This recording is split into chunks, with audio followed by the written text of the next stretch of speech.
Agora na Bradesco Esportes FM, tá na hora do Café Esporte Bola. Bom dia, galera! Está começando mais um Café Esporte Bola.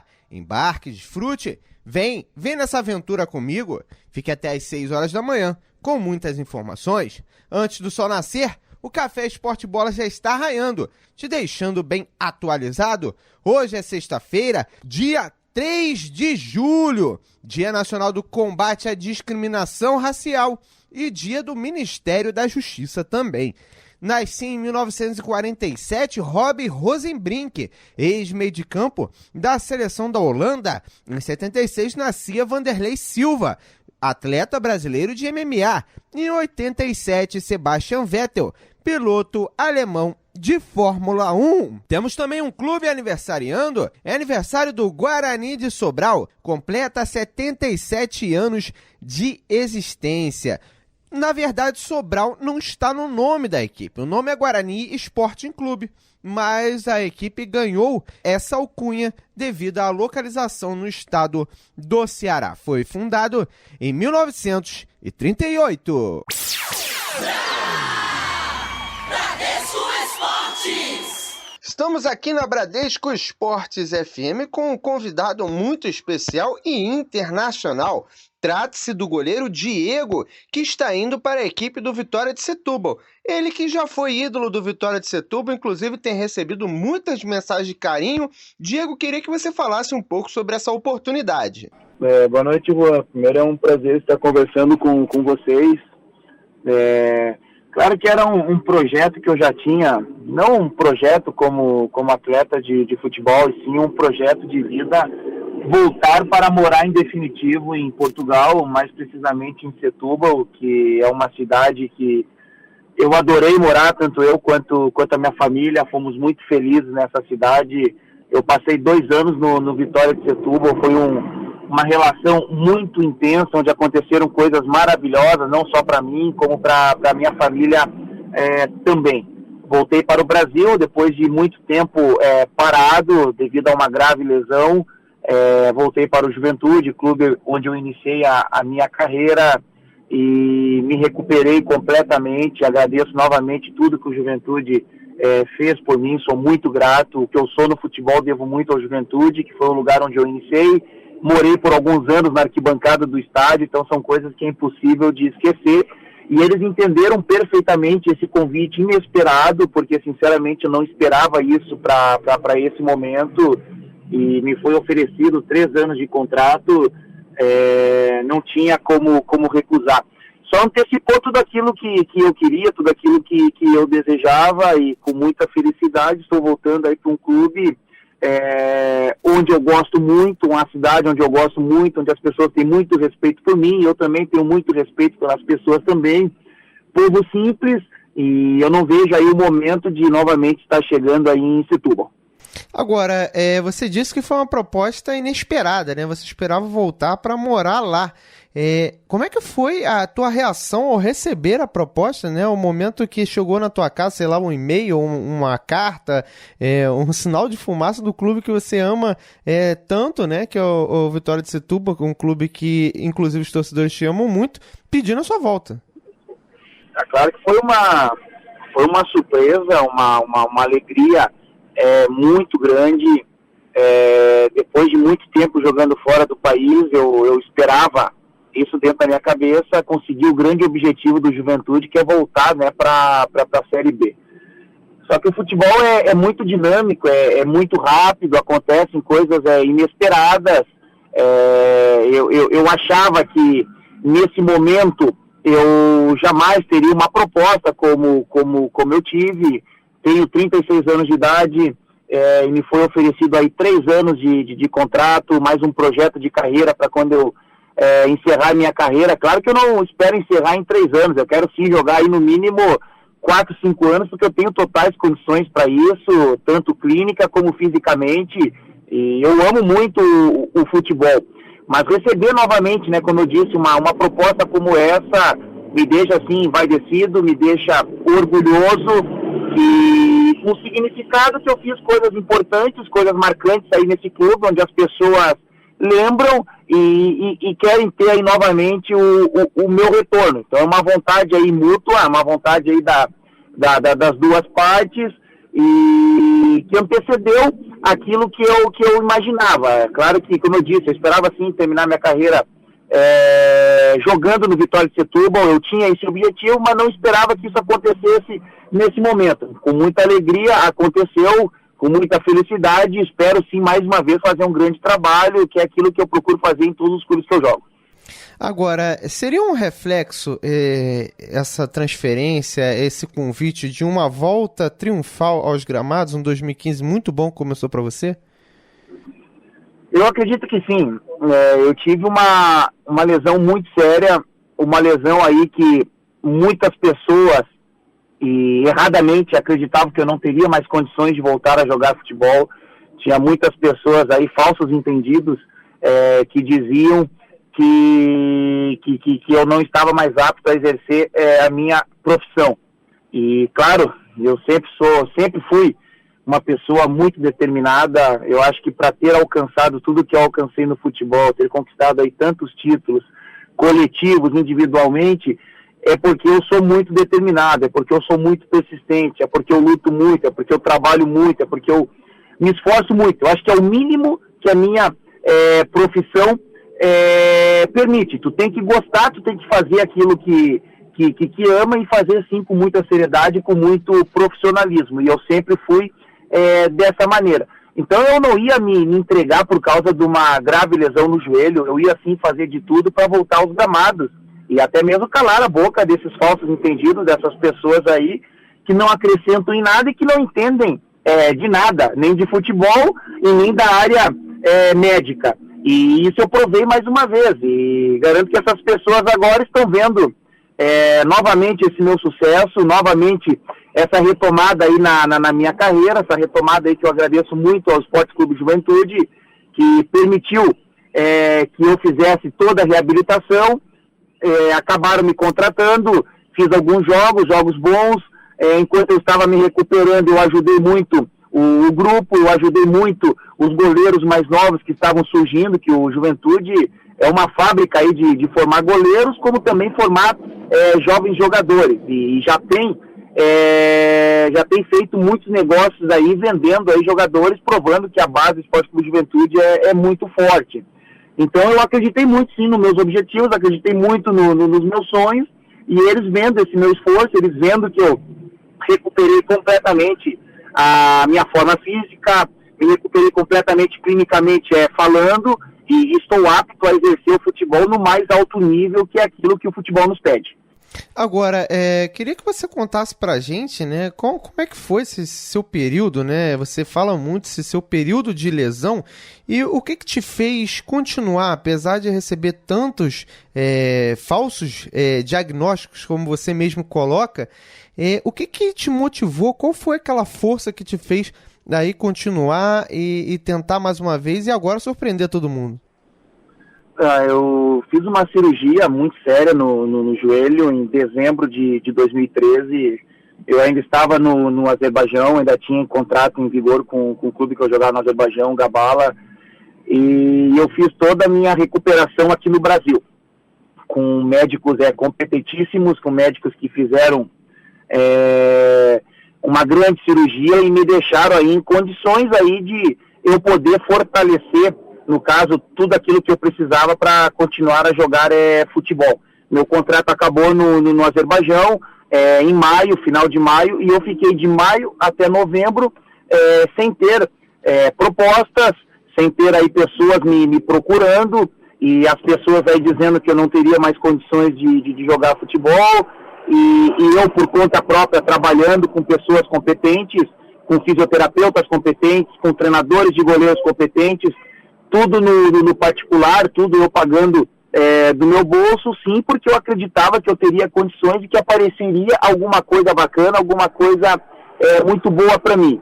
Apareceu algo fantástico, que foi o Juventude, vendo o meu esforço, vendo a minha determinação, mais uma vez aí abriu as portas para eu poder me recuperar completamente, porque tu fazendo um trabalho fora de um clube de futebol é diferente do que tu estar dentro, tu ter toda a estrutura médica, toda a estrutura de fisioterapeuta, toda a estrutura aí de profissionais na área da educação física, profissionais aí que têm alto desempenho, que podem sim me acrescentar e fazer com que eu melhorasse. E isso foi o que aconteceu.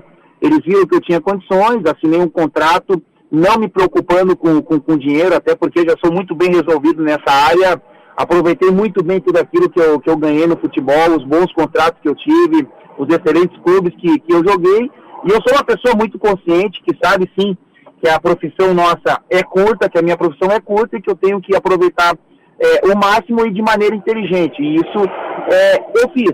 E mais uma vez provando para todo mundo, para todas as pessoas que não acreditavam na minha plena recuperação, que eu sim, com muita força de vontade, junto com todas essas pessoas aí que me ajudaram, me deram aí essa capacidade, me deram aí novamente essa condição de eu poder exercer a profissão, que é aquilo que eu mais amo. Então eu devo sim, primeiro ponto, a minha família que me ajudou muito, os meus amigos que estiveram sempre do meu lado, os meus fãs que vários comentários através das redes sociais, através de e-mails, através de mensagens, através de telefones, através de cartas, por incrível que pareça, ainda recebo bastante cartas ainda, apesar de nós estarmos aí numa era digital, essas pessoas aí sempre pedindo para eu voltar, essas pessoas sempre pedindo para eu continuar tentando me recuperar completamente e fazer sim a alegria deles e me ver jogar novamente. E isso aconteceu. Então todas essas pessoas, todos esses motivos aí foi que me deu vontade sim de mais uma vez um período sacrificante, um período que me exigiu muito mentalmente e fisicamente em todos os aspectos, para que eu hoje tivesse sim a condição de estar jogando no mais alto nível, voltando para o futebol europeu, para um grande centro, um lugar maravilhoso, um lugar aí onde estão os melhores jogadores do mundo, um lugar aí onde passou muitos grandes jogadores de seleção de vários países, e eu estou pronto aí para esse novo desafio, me sentindo aí um guri, me sentindo aí um adolescente aí de 16, 17 anos, como se eu estivesse iniciando a minha carreira. É interessante que eu estive acompanhando, né, toda a movimentação da galera, principalmente através das redes sociais. Assim que você foi anunciado como possível proposta de que você pudesse chegar no Vitória de Setúbal de novo, eu lembro da época que você chegou da primeira vez e fez a grande passagem.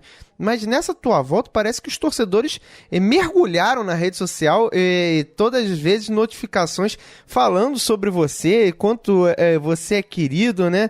Esse carinho, ele ajuda muito o atleta até numa chegada, né? Num clube novo, no caso um novo velho clube, né? Que com certeza só pelo carinho já dá vontade de você dar 200% numa partida, né, ô Diego? Acrescento mais 800, vamos falar em 1000%, se fosse possível, porque a minha vontade é tão grande. Eu tive 3 anos em Portugal, foram 3 anos maravilhosos, 3 anos que eu fui escolhido o melhor goleiro do Campeonato Português. Em 1 ano eu fui escolhido o melhor jogador do Campeonato Português, inclusive o Hulk, que na época jogava no Porto, foi considerado o 2º melhor jogador. Então o trabalho foi muito bem feito, o trabalho foi memorável, tanto para mim quanto para a parte desses torcedores, que até hoje, né, lembram dos bons momentos que eu tive lá. Claro que o passado no futebol não importa muito. O que importa sim, e o que fica marcado, é a simplicidade das pessoas, é a humildade das pessoas, é aquilo que as pessoas passam verdadeiramente. E isso eu sempre procurei fazer. Isso eu devo muito à educação que eu tive, devo muito aos meus pais, que me passaram sim uma responsabilidade muito grande desde cedo, e eu saber reconhecer tudo aquilo que um torcedor de futebol, um torcedor apaixonado pelo seu clube faz, o esforço que faz para pagar o seu ingresso, para poder ir no estádio, pagar suas mensalidades de sócio, e isso eu reconheço muito bem. E o mínimo que nós podemos fazer sim, é trabalhar no mais alto nível, é trabalhar sempre no limite, é trabalhar no esforço máximo, para chegar no jogo e poder retribuir todo esse carinho. E essa é a minha vontade, é poder retribuir tudo aquilo que o torcedor sempre me deu, esse apoio, esse carinho, fazendo aí sim boas atuações, é o que eu mais desejo. Relembra aí pra gente algum momento que você guarda na memória como memorável que você viveu com a camisa do Vitória de Setúbal, só pro torcedor ter um gostinho do sucesso que você fez lá em Portugal, uma defesa que você se lembre bem. É muito fácil, essa pergunta, esse grande momento é muito fácil responder. Nós estávamos, infelizmente, nesse ano brigando ali para fugir das últimas colocações do campeonato, com chances de ser rebaixado para a segunda liga, no caso, para a segunda divisão do campeonato português. Nós jogávamos aquele jogo em casa contra o Grande Sport, uma equipe fortíssima, um dos grandes aí do futebol português. Caso nós empatássemos aquele jogo, nós entraríamos na última rodada, porque essa partida contra o Sport foi o penúltimo jogo do campeonato, com grandes chances de ser rebaixado para a segunda divisão. E uma derrota, dependendo de outros resultados, poderia resultar naquele momento automaticamente o nosso rebaixamento. Nós estávamos ali vencendo aquela partida por 1-0 e por volta ali dos 41, 42 minutos do segundo tempo, teve um pênalti pro Sport. E naquele momento eu sei o quanto o torcedor, eu sei quanto o grupo de jogadores, a comissão técnica, a diretoria, dependeria muito de mim naquele instante, naquela situação, naquele momento onde estava só o jogador do Sport e eu naquele momento isolado, onde poderia ali comprometer o nosso futuro, comprometer ali o futuro do clube e a tristeza de uma nação. E eu, com muita felicidade, com uma força essa, que aquelas arquibancadas lotadas passaram para mim, gritando meu nome, me incentivando, eu fiz talvez a defesa mais difícil da minha vida, um chute forte no meu ângulo direito, eu consegui defender de mão trocada com a mão esquerda, a bola ainda pegou na trave, voltou para o jogador deles ali próximo da pequena área, no caso o Elias, que hoje joga na seleção brasileira, e a bola sozinho para ele, e quando eu vi aquela bola no chão, vendo aquela bola voltar nos pés dele, eu falei, não, ele não vai acertar o gol. Impossível, depois de eu ter feito essa defesa, ele não vai acertar o gol, e ele isola aquela bola, chuta por cima do gol, e o estádio explode numa alegria contagiante, que parece que naquele momento ali o tempo parou, e eu aproveitei muito aqueles instantes, e nós conseguimos sim vencer um jogo muito difícil por 1-0, que nos garantiu a permanência na primeira divisão do Campeonato Português. Então esse eu considero sim o principal momento, não só lá no Vitória de Setúbal, como um dos principais momentos da minha carreira. Tirou com os olhos, Diego?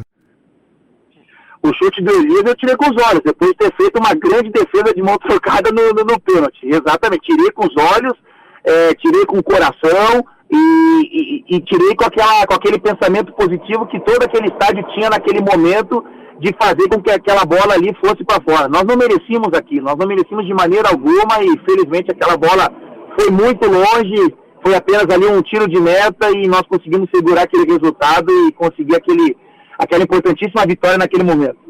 Agora é interessante, né, esse momento feliz que o Vitória de Setúbal passou, né, de se livrar do rebaixamento, mas o Campeonato Português é muito difícil, né, são pouquíssimas equipes disputando, tá certo que só tem duas vagas para cair para a segunda divisão, mas é um campeonato enxutíssimo, né, é uma competição que acaba, só por ser tão enxuta, sendo muito equilibrada, né, Diego? Exatamente, é um campeonato muito nivelado. Nós tiramos ali os grandes clubes ali, Porto, Benfica, Sport, Braga, que tem feito boas campanhas nos últimos anos, e alguma equipe ali considerada ali pequena, média, que de vez em quando surpreende. Claro que eu estou falando do Vitória de Setúbal, que em tradição é considerada a quarta força do futebol português, por todos os títulos ali que conquistou, mas que nos últimos anos atravessou ali momentos difíceis, momentos complicados, mas que tem tudo para voltar ali a figurar entre os grandes ali do futebol português. Por isso que se torna um campeonato muito nivelado. Campeonato nivelado ali para a disputa do título, onde ultimamente ali só Porto e Benfica têm disputado o título, aquelas equipes ali que ficam brigando por uma vaga ali na UEFA, por uma vaga na Liga dos Campeões, e aquelas equipes ali que já entram com o objetivo de fugir do rebaixamento. Dessa maneira que eu consigo, assim, de uma maneira simplificada, resumir o que é o futebol português. Agora é interessante que pelo menos, tirando a liga em si, que sempre chega às equipes grandes, né, Benfica e Porto, e quando se trata de Euroleague principalmente, os portugueses estão dominando, né? Já tivemos um ano que chegou 3 portugueses numa semifinal. É um sinal de que o campeonato ele tem um nível bastante interessante até para se acompanhar, né, Diego? Não, demais. Grandes jogadores passam ali pela Liga Portuguesa. como eu disse, jogadores aí de várias seleções, muitos jogadores, grandes jogadores brasileiros vão para Portugal também. É um grande centro, é um centro onde tu está na Europa, onde todos acompanham, e tu fazendo aí um bom campeonato, tu pode dar saltos maiores na sua carreira. É com esse objetivo que o jogador chega em Portugal. E não pode ser diferente, né? Por causa dessas razões, sim, que se torna aí um campeonato difícil, um campeonato complicado, um campeonato equilibrado em todas as suas faixas ali.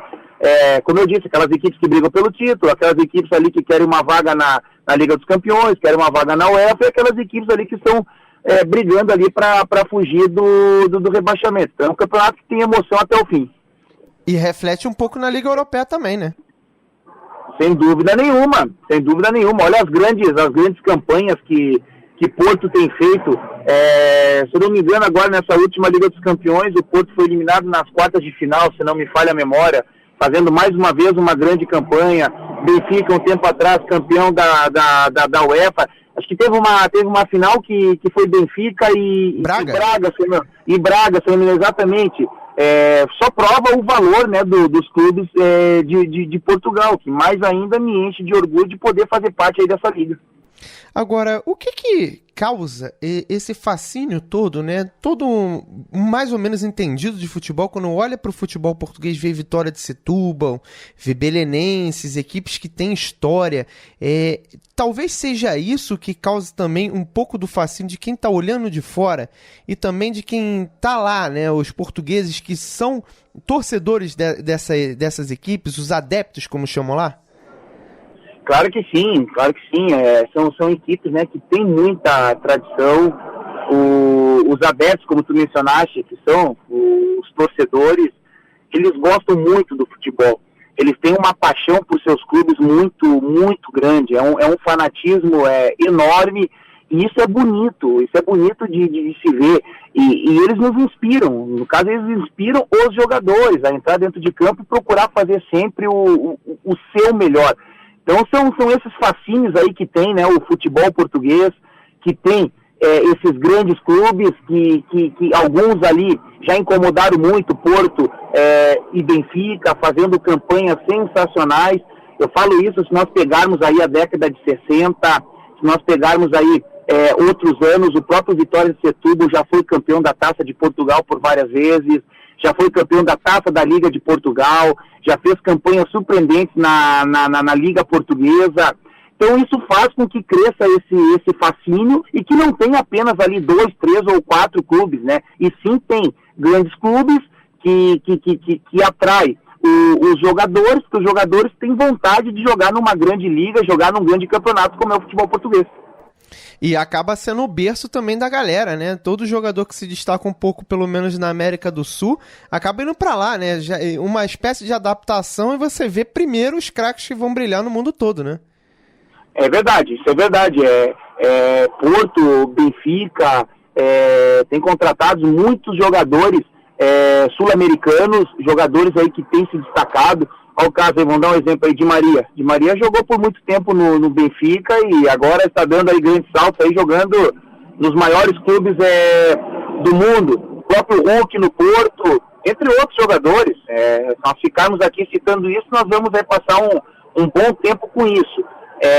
Então tem muitos grandes jogadores sim que vão para Portugal, porque se abre uma grande oportunidade desses jogadores aí fazerem grandes campanhas e depois irem sim para os considerados gigantes aí do futebol mundial, e é isso que tem acontecido.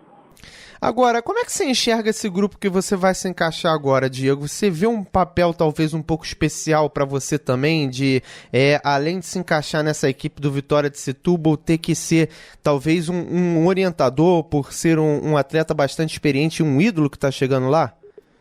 Eles já conhecem, né, perfeitamente as minhas características, eles sabem que eu sou muito intenso naquilo que eu faço, eu gosto sim de me envolver, cobro muito as pessoas, quero sempre o melhor, porque em primeiro lugar eu me cobro muito, isso é uma característica minha, eu quero sempre o melhor pro clube que eu jogo. O clube que eu jogo eu sempre considero para mim o melhor lugar do mundo, por isso o tamanho imenso respeito que eu tenho pelo clube, pelas pessoas que trabalham no clube, pelos torcedores, no caso os adeptos, e isso faz com que eu tenha, assim, uma vontade muito grande de fazer coisas novas, de fazer coisas diferentes, para que se tenha, assim, grandes momentos, para que a gente consiga fazer grandes resultados no campo. E eu tive a felicidade quando eu joguei essa outra vez no Vitória de Setúbal. Eu era capitão da equipe, uma coisa muito difícil de acontecer no futebol europeu, onde ele tem lá umas características próprias, que geralmente os capitães dos clubes europeus são aqueles de mais tempo na casa, são aqueles jogadores que começaram nas suas categorias de base, vêm crescendo junto com o clube, e eles costumam dar a faixa de capitão para essas pessoas. Então isso mostra um pouco da minha importância, um pouco daquilo que eu fiz, e essas características não tem como eu mudar. Claro que sim, quero ajudar os mais novos, quero sim poder colaborar com a minha experiência, poder relatar fatos que me ajudaram bastante na minha carreira, e poder sim contribuir para que esses jogadores aí cresçam. São novos jogadores agora que estão sendo contratados, muita gente nova chegando no clube, e eu sim posso dizer que eu conheço um pouco da história desse clube, eu conheço as características desse clube, e eu posso muito bem passar essas informações, que será aí de grande ajuda aí para a gente ter aí uma época tranquila, para a gente ter aí um ano tranquilo, fazendo aí boas apresentações. Agora, Diego, você está se encaixando numa equipe do Vitória de Setúbal que ano passado fez um campeonato mediano. Esse ano, o time pode chegar um pouco mais na frente, pode, de repente, tentar beliscar uma vaga que esse ano acabou acontecendo com o Belenense, né? Uma vaga na Euroleague, algo desse tipo? Eu sou sempre otimista. Eu sempre entro em cada jogo pensando no melhor, e o melhor sempre é a vitória. Então é praticamente impossível eu dizer que eu almejo simplesmente fugir ali daquela zona ali de rebaixamento. Claro que sim, dentro das limitações do clube, com os pés no chão, sabendo que nós temos muito para fazer, muito trabalho pela frente, mas eu acredito sim, pelo principal motivo: o nosso torcedor, os nossos adeptos merecem uma época tranquila, os nossos adeptos merecem ter grandes alegrias, porque eu sei o sofrimento aí que eles têm tido aí com o seu clube aí nos últimos anos, algumas tristezas, alguns momentos ali não muito bons, e tudo que eu quero é poder sim ajudar com que essas pessoas sejam felizes. É uma cidade de pessoas simples, pessoas que recebem aqueles que vêm de fora, como me receberam eu, como receberam a minha família, muito bem, dão um carinho total, faz com que a gente se sinta muito à vontade. Não é à toa que é a cidade que eu escolhi morar para sempre, né, com a minha família, né, tamanha felicidade que a gente teve no outro momento que nós estivemos aí em Portugal, no outro momento que nós estivemos em Setúbal. Então o meu desejo sim é fazer aí uma época à altura das tradições do Vitória. Agora, Diego, além de em Portugal, você jogou aqui no Brasil, né? Jogou com a camisa do Juventude, com o Atlético Paranaense, no Fluminense também, no Santo André. Mas creio que no Atlético Paranaense você viveu talvez o seu período que te projetou para o futebol brasileiro e mundial, né? O período de 118 partidas pelo clube, e um período que o Atlético conseguiu até surpreender o Brasil, né? Com grandes campanhas. Conta pra gente como é que foi esse momento que você viveu. Eu costumo dizer assim, ó, eu olhando para trás, eu tive momentos maravilhosos no Juventude, onde em 2002 eu fui escolhido o melhor goleiro do Campeonato Brasileiro, e isso fez com que eu fosse vendido para um grande clube, que é o Atlético Paranaense. Claro que o Juventude, para mim, sempre vai ser um grande clube por tudo que já fez, por tudo que já alcançou, pelos grandes títulos que teve, campeão gaúcho, eu fiz parte daquela campanha, campeão da Copa do Brasil em 99, eu também fiz parte dessa campanhas maravilhosas em campeonatos brasileiros. Em 2002 nós lideramos o Campeonato Brasileiro por muito tempo, chegando ali nas quartas de final, onde nós perdemos pro Grêmio aquela vaga lá para a semifinal. Então aconteceram ali momentos maravilhosos. No Atlético Paranaense, sim, foi outro clube que eu tenho um imenso orgulho em dizer que joguei de maneira intensa. Fomos vice-campeões brasileiros em 2004, fomos vice-campeões da Libertadores da América em 2005, onde nós perdemos a final pro São Paulo, e eu fui escolhido o melhor goleiro daquela competição, o melhor goleiro da Copa Libertadores da América. Então foram campanhas maravilhosas, e essas campanhas fez com que eu fosse vendido para o Fluminense. E eu achava que chegaria o meu momento na seleção brasileira, quando eu teria a minha oportunidade, onde as pessoas estavam falando muito disso. Eu acabei tendo uma lesão muito séria que me prejudicou muito, onde eu fiquei muito tempo parado. Em 3 anos do Fluminense foi ali uma lesão atrás da outra, perdi um pouco da minha alegria, e essa alegria eu fui recuperar em Portugal, quando eu cheguei no ano ali de 2009, se eu não me engano. Ali sim eu consegui recuperar a alegria em jogar futebol, consegui recuperar a felicidade, consegui recuperar aquele compromisso com a minha profissão. Então o Atlético Paranaense, que foi a pergunta que tu fizeste, foi sim um clube muito especial, que eu tenho um carinho imenso, onde o próprio torcedor tem um carinho muito grande por mim, e isso é um motivo de muito orgulho. Agora, quando é que a gente vai ver um time como aquele do Atlético Paranaense, Diego, que conseguiu surpreender a todos, ser um time com, digamos, de médio porte, por ser tratado de uma equipe emergente no país, muito grande no seu local de trabalho, no caso o Paraná, mas ainda emergente. E de repente ela se firmou com todo o gás, né? Chegando em vice-campeonato brasileiro, Libertadores, como você mesmo falou. Quando é que a gente pode ver algo desse tipo? Talvez você com certeza está acompanhando a Série A, esse esporte, ele pode surpreender, assim como foi o Atlético Paranaense naquela época?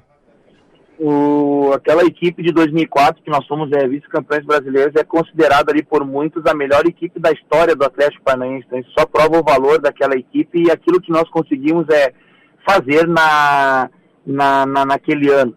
E isso se deve sim a muito trabalho, a muito profissionalismo, a planejamento, que é importantíssimo hoje no futebol. É um clube que não fica devendo a ninguém, é um clube que sempre tem os pés no chão, é um clube que investe muito em estrutura, e não é à toa que é considerado uma das melhores estruturas aí do Brasil.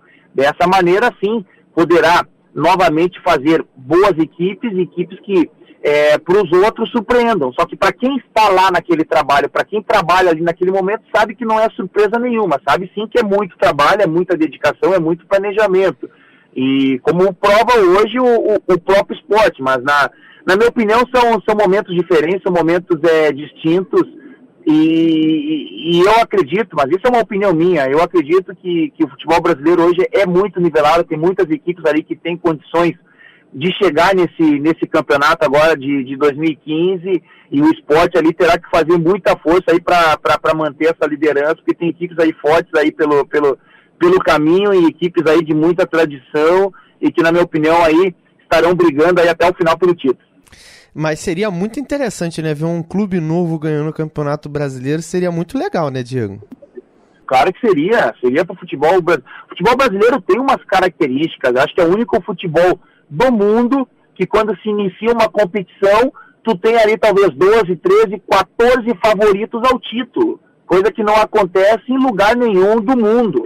E isso prova, sim, a grandeza do futebol brasileiro, aquilo que o futebol brasileiro pode fazer. E sempre é bom, sim, equipes novas, equipes que têm planejamentos novas, que eu digo que não foram campeões, equipes ali que se planejam para um dia ter essa conquista aí tão importante como é um título do brasileiro. E se o esporte for merecedor, claro que será bom aí pro futebol brasileiro, e será também usado aí como exemplo aí para todas as outras equipes que estão se estruturando e que um dia sonham e almejam aí serem campeões brasileiros. Agora, Diego, para finalizar, como é que você está vendo aí? Estamos no Rio, em São Paulo, aqui em 91.1 no Rio de Janeiro, 94.1 em São Paulo. Como é que você está vendo os clubes cariocas e paulistas nesse ano, nessa competição de Campeonato Brasileiro? Você é um cara antenado aí, muito inteligente. Como é que você vê quem está na frente dos outros, que tem mais estrutura para chegar nesse Campeonato Brasileiro? E o Fluminense, onde você passou, você acredita que pode terminar no G4 como hoje se encontra? O Fluminense eu acredito que vai brigar pelo título. Pelo título? Uma equipe... Eu acredito que vai brigar pelo título. É uma equipe aí que perdeu seu grande patrocinador, seu grande parceiro aí de muitos anos. Foi relatado aí alguns problemas financeiros depois dessa separação, e só que tem grandes jogadores, tem jogadores ali importantíssimos, tem jogadores ali de muita qualidade. Então eu acredito sim, falando ali do Rio de Janeiro, que o Fluminense é o mais forte hoje no Campeonato Brasileiro ali dos clubes cariocas. Em São Paulo, eu antes do campeonato eu acreditava muito no Corinthians, né? Só que aquela eliminação precoce na Libertadores fez ali, parece com que eles se abalassem ali um pouco e tivesse aí alguns problemas ali para se reerguer. Mas é um clube forte também, com grandes jogadores. São Paulo sempre forte, Palmeiras moralmente agora cresceu muito depois dessa grande vitória que teve contra o rival, contra o São Paulo. Mas o São Paulo vai se recuperar. Santos ali sempre surgindo grandes jogadores, grandes talentos, é uma fábrica de talentos. É difícil, como eu falei, é muito difícil tu apontar um favorito, e sim poder fazer ali algumas, como é que se fala, tentar imaginar alguma coisa que pode acontecer, fazer algumas adivinhações, porque se tu for basear ali em critérios técnicos, ali são muito parecidos, são muito parelhos, e que tem aí um campeonato aí inteiro pela frente para poder provar aí o seu valor. Mas na minha opinião, o Fluminense dos clubes ali do Rio de Janeiro vai brigar pelo título, como eu também acredito que o próprio Corinthians e São Paulo também farão ali grandes campanhas.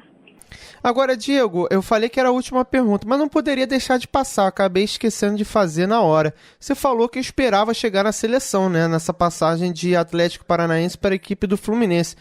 Mas você não acha também que já na época de Atlético Paranaense, eu ousaria até um pouco mais, na época de Juventude, você já não merecia uma vaguinha, de repente tirar um pouco desse preconceito, né, que a gente vê que hoje está caindo um pouco, né? Na seleção sub-20 tivemos o goleiro do Botafogo de Ribeirão Preto convocado, e no sub-17 agora tivemos o goleiro, o jogador, né, da equipe do Nova Iguaçu aqui do Rio de Janeiro que foi convocado.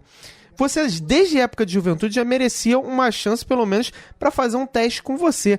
Você não acha que, já antes do Fluminense, de repente, numa época boa no Atlético, você já não merecia ter sido lembrado? Eu acho que sim, né? Eu acredito que sim também. Isso devido às grandes campanhas que eu estava fazendo. Tu ser escolhido o melhor goleiro do Campeonato Brasileiro, tu ser escolhido o melhor goleiro da Libertadores da América, a imprensa do Brasil inteiro pedindo isso, mas como eu disse, eu seria convocado. Eu seria convocado se eu não tivesse tido a grave lesão que eu tive no Fluminense.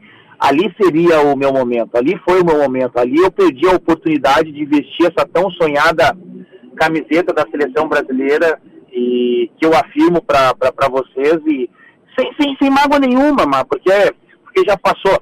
É a única frustração que eu carrego na minha carreira de atleta profissional de futebol. É a única frustração que eu tenho. Todos os meus sonhos, tudo aquilo que eu almejei, tudo aquilo pelo qual eu trabalhei, eu alcancei, eu conquistei, e esse é o único que faltou. Mas já superei isso, não era para ser. Tenho uma carreira tão bonita, uma carreira tão vitoriosa, uma carreira aí que eu posso dizer que eu fiz histórias em vários clubes que eu joguei. No Juventude, há pouco tempo atrás, eu fui escolhido o goleiro do século do clube, ou seja, fui escolhido o melhor goleiro de todos os tempos do Juventude.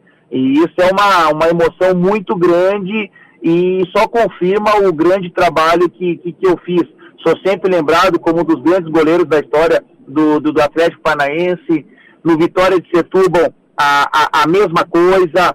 Então são momentos aí maravilhosos que eu guardo para sempre. Não é essa frustração aí que apagará aí tudo de bom que eu fiz no futebol, todas as coisas boas que eu alcancei, todas as coisas boas que eu conquistei. Sou muito feliz com a minha profissão, e olha, volto a dizer, apesar de ter 36 anos de idade, tenho muitos sonhos ainda, tenho muitos objetivos, e trabalharei aí seriamente para poder alcançar isso. É isso que me motiva, é isso que me move, são os desafios que eu mesmo me coloco no dia a dia, e eu quero sim conquistar tudo isso aí que eu almejo, tudo isso que eu desejo ainda na minha profissão, e é por isso que eu trabalho, é por isso que eu me dedico aí todos os dias. Agora, você não acha que rolou até um certo preconceito com relação pelo fato de você jogar numa equipe talvez de um porte um pouco menor aqui no Brasil? A gente fala muito que futebol é momento, mas na hora que vai escolher os 23 para amarelinha, só se escolhe quem tá nos grandão, Diego. Não, eu não considero, sinceramente, eu não considero que seja preconceito. Eu considero que as pessoas que estavam no comando naquele momento achavam que ainda não era a minha oportunidade, só que aquilo me motivou muito. A cada convocação que se anunciava, eu ansiosamente escutava para escutar o meu nome, e por incrível que pareça, cada vez que eu não escutava meu nome, aquilo me dava mais força ainda para trabalhar para a próxima convocação ser lembrado. Sei que muitas vezes eu fui cogitado, sei que em muitos momentos eu fui lembrado, e só isso me deixa muito feliz. O Brasil é um país imenso, tem grandes jogadores de muita qualidade, uma quantidade enorme, e só de ser lembrado, só de eu ter feito aí parte de clubes vitoriosos, de ter feito parte de campanhas vitoriosas, isso sim já me deixa aí de consciência tranquila que eu fiz o melhor aí pelos clubes que eu joguei, que eu fiz o melhor por mim mesmo, pela minha família e pela minha profissão, que é o mais importante disso tudo. Diego, agora goleiro da equipe do Vitória de Setúbal, novamente, né, a nova e velha casa, né? Queria agradecer sua participação aqui na Bradesco Esportes FM, a rádio do seu esporte, contar um pouquinho da tua história, contar um pouquinho também dessa idolatria que você tem em Portugal, que eu te confesso que é uma coisa absurda, né? Você deve se surpreender todo dia com os torcedores, né, e com toda a idolatria que eles têm por você, pelo tudo que você fez lá, né? Você realmente foi muito bem no Vitória de Setúbal, outrora apenas acompanhava, agora eu posso conversar com você também aqui na rádio do seu esporte. Queria agradecer sua participação, desejar muita sorte nessa sua volta para lá e que você possa continuar ganhando recorde, né? É sempre bom ver um brasileiro fazer grandes campanhas lá fora. Eu que agradeço essa conversa, estou sempre à disposição de vocês para falar daquilo que eu mais gosto, que é o futebol. Aproveito também para deixar um grande abraço, que eu tenho certeza que essas pessoas escutarão depois, que são os torcedores do Juventude, que me receberam muito bem e que entenderam esse meu lado aí, que é um projeto de vida, é um projeto da minha família. Aproveito também deixar um grande abraço aos adeptos do Vitória, que dentro aí de pouco tempo estaremos juntos, estaremos aí nessa retomada para procurar novamente fazer coisas bonitas, fazer coisas fantásticas à altura da tradição do Vitória de Setúbal. Foi um grande prazer aí conversar com todos vocês aí, um grande abraço. Valeu, Diego, grande abraço, brigadão. Meu velho. De nada, cara. E esse aí é o goleiro Diego, que irá representar o Vitória de Setúbal na próxima rodada. O goleiro retornou para Portugal, onde é ídolo, pela passagem nas temporadas de 2010 a 2012. Ele está de volta ao futebol português, deve ser titular na próxima temporada, lembrando que enquanto esteve lá, ele foi ídolo da equipe, além disso ganhou prêmios de melhor jogador do Campeonato Português, melhor goleiro do Campeonato Português, atuando pela mesma equipe do Vitória de Setúbal. Bradesco Esportes. Estamos aqui na Bradesco Esportes FM, a rádio do seu esporte, para conversar com o Rodrigo Conceição, mais uma vez, goleiro da equipe do Sampaio Correia agora, né? A gente esteve conversando com ele ainda na véspera das finais do Campeonato Mineiro, atuando pela Caldense, agora na equipe do Sampaio Correia. Indicação do técnico Léo Condé, né, que trabalhou com ele. Rodrigo, queria agradecer a sua participação. Queria que você começasse falando dessa sua boa fase que você está vivendo agora na equipe do Sampaio Correia, já se firmando como goleiro titular do clube. Bom, foi excelente, né? Campeonato Mineiro. Conseguiu fazer a história bonita lá no Caldense, chegando à final. E agora aqui, podendo dar continuidade ao trabalho e a gente se preparou para fazer da melhor maneira possível, assim como foi lá na Caldense. Agora, temos já nessa rodada um confronto que vai te colocar no mínimo à prova, né? Que é um confronto diante da equipe do Botafogo, né?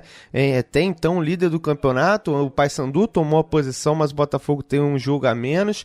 Um confronto contra vocês, você goleiro, vai ter todo o ataque do Botafogo à sua frente. Como é que tá a expectativa aí para esse confronto? A expectativa expectativa de um jogo muito difícil, né? Principalmente ser aqui no Rio de Janeiro. E o Botafogo tem uma grande equipe, a gente sabe disso. Então tem que entrar muito concentrado, muito ligado no jogo. A gente sabe que vai ser cobrado, vai ser bastante utilizado durante a partida, mas toda a equipe, todo o sistema defensivo está bem preparado para esse jogo. Agora, um confronto em que pode definir também a vida do Sampaio Corrêa, né? O Sampaio Corrêa, que tem algumas vitórias interessantes no campeonato, principalmente em casa, é muito forte. E fora de casa, tem que conseguir os pontos também, principalmente no campeonato de pontos corridos, para chegar longe na classificação. Vocês estão vendo mais ou menos assim? É um jogo que pode ser um divisor de águas por ser uma equipe grande, de repente um resultado positivo pode colocar vocês lá em cima na tabela também. Como é que está a visão de vocês com relação a isso? A gente sabe que é um jogo importante para definir o que a gente quer no campeonato, né? Principalmente por ser um time que está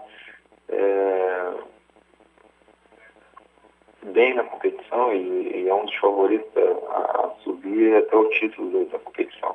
Então, a gente tem nossa programação de pontos durante as rodadas e estamos mantendo, estamos conquistando esse objetivo de manter essas pontuações que foram passadas pela comissão. Então, realmente um jogo de suma importante para a gente continuar brigando na parte de cima da tabela, não deixar as equipes do G4 se afastarem, para poder pegar os próximos 2 jogos em casa e entrar de vez no G4 para tentar esse acesso à Série A. Agora, o objetivo do Sampaio Corrêa na competição é o acesso, Rodrigo? O que te passaram quando chegaram aí? O que tem passado para você aí desde que você chegou na equipe? O objetivo principal é o acesso. O pensamento aqui não é de só permanecer na segunda divisão, é realmente de buscar o acesso. Tanto que a equipe de Sampaio contratou, buscou jogadores de qualidade, a equipe o elenco é muito forte. Então, realmente o objetivo é subir. Tanto que ano passado a equipe de Sampaio fez um excelente campeonato, quase subiu.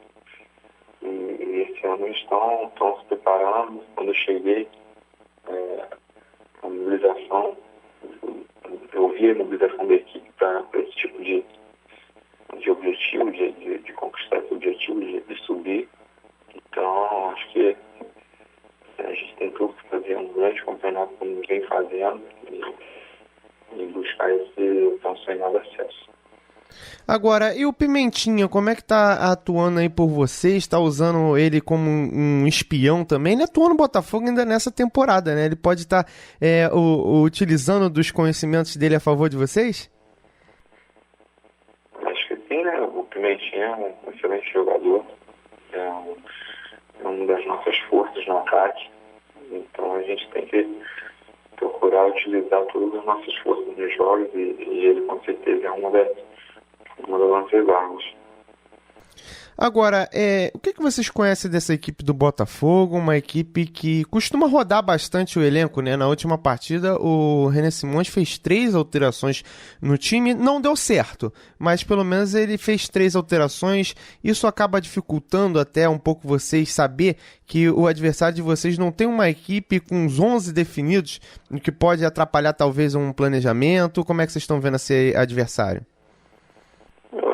Nossa comissão é muito qualificada, é muito técnica, estuda muito os adversários e todas as variações deles. E o René é um cara muito, apesar de ser já de uma certa idade, é um cara muito atual, é um cara estudado, um cara que monta suas equipes com futebol atual.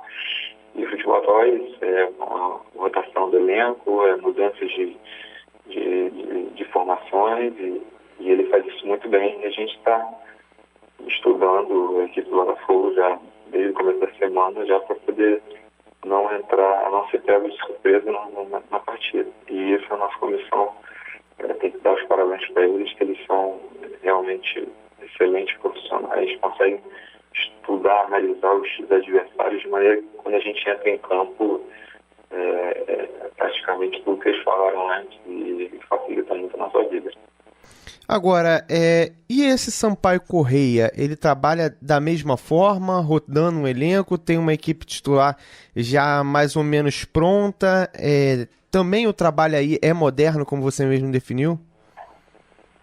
Também é moderno, tanto é que, até pela competição, né, que exige isso da equipe, pelos cartões de lesões, exige essa rotação.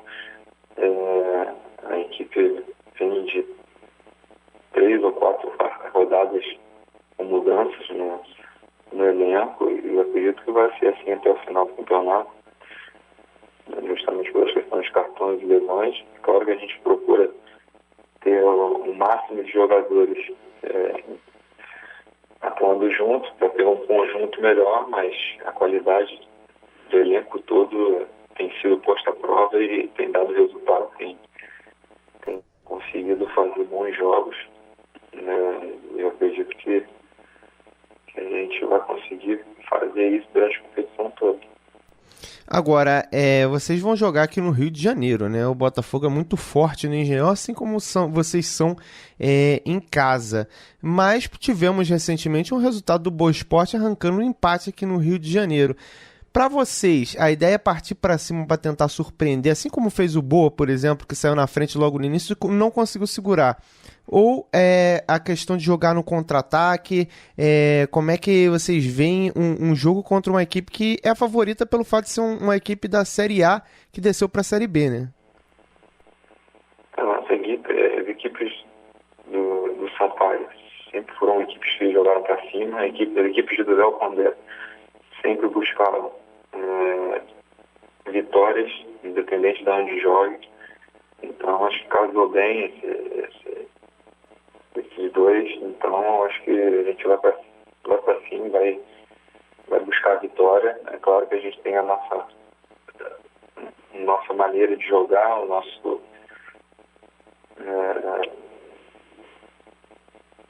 trabalho para esse jogo especificamente, né? Mas a busca da vitória vai ser sempre em qualquer lugar. O fato de o Botafogo ter perdido o centroavante que vinha sendo titular, o Bill, para esse confronto, pode ser um alento até para a defesa de vocês, ou vocês veem que talvez o Botafogo possa ter um substituto à altura? O Bill não é mais jogador do Botafogo, né? E era o centroavante de área que prendia os zagueiros, né? Isso é natural durante a competição. A gente aqui perdeu o Robert também, que era uma nossa referência aqui no ataque, o artilheiro. Mas, como eu falei, as duas equipes têm um elenco muito forte e o Botafogo tem jogadores para substituir o Bill, assim como nós temos jogadores para substituir o Robert. Acho que vai ser um grande jogo, as duas equipes de qualidade. Acho que a gente vai conseguir fazer um bom espetáculo. E o time vai completo? Tem mudança? Alguma pessoa que fica de fora por cartão ou lesão? Tem como informar a gente? Não, cartão ou lesão acho que não tem. Tinha os 2 suspensos no último jogo, que já estão liberados para jogar.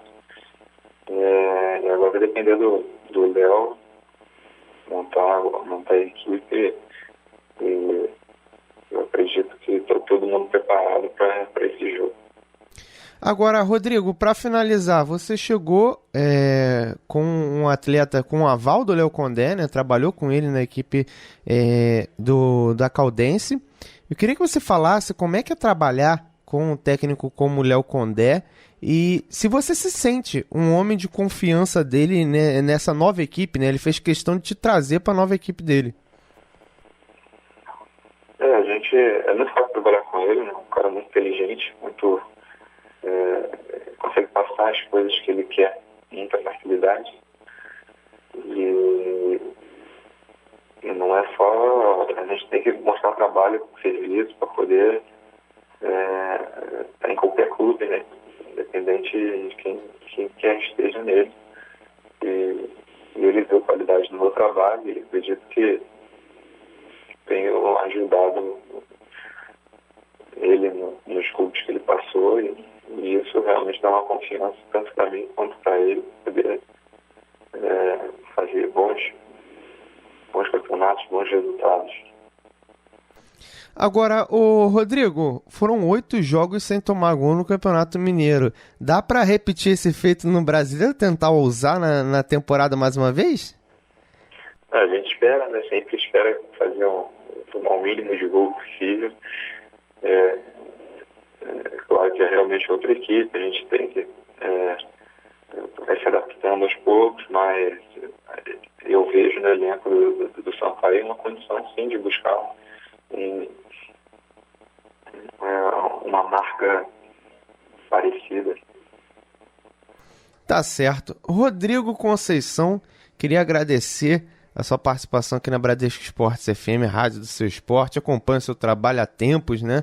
Inclusive estivemos conversando sobre isso na outra conversa. Queria desejar sorte contra a equipe do Botafogo, né? Um confronto muito importante, tanto para um lado quanto para o outro.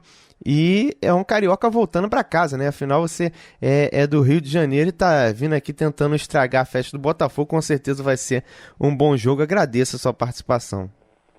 Muito obrigado, muita vontade do Rio, jogar em casa, com o apoio dos familiares, com o apoio dos meus amigos. E só o Rodrigo tá bom, a gente entende já. Vai dar ingresso pra família? A família vem ver o jogo? Vem ver o jogo, tem meus primos, né, familiares, o pessoal tá empolgado. Caravana? Caravana acho que não, mas acho que vem umas 10, 12 pessoas. E esse aí é o goleiro Rodrigo do Sampaio Correia. Apenas Rodrigo, né? Ele não quer ser chamado nem de Rodrigo Conceição, como a diretoria do Sampaio Correia está colocando nas súmulas, e nem de Rodrigo Viana, como o nome utilizado na equipe do Caldense, que também a equipe do Caldense colocava nas súmulas. Ele atuou com o Léo Condé durante o Campeonato Mineiro pela equipe da Caldense, que chegou à final da competição. Chegou a passar 8 jogos sem levar gols e já desponta como um dos melhores goleiros do Brasil em 2015. A atuação dele foi fundamental para que a Caldense chegasse invicto à final do Campeonato Mineiro. Agora está tendo uma sequência com o mesmo técnico Léo Condé na equipe do Sampaio Correia. Sampaio Correia que enfrenta o Botafogo nesta sexta-feira em duelo válido pela Série B do Campeonato Brasileiro. Bradesco Esportes. Cappuccino, o futebol internacional na Bradesco Esportes FM.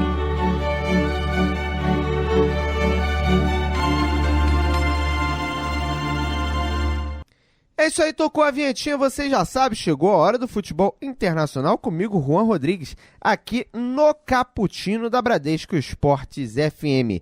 E Luiz Adriano é o mais novo jogador do Milan. O brasileiro deixou o Shakhtar Donetsk e assinou um contrato com o clube italiano até 30 de junho de 2020.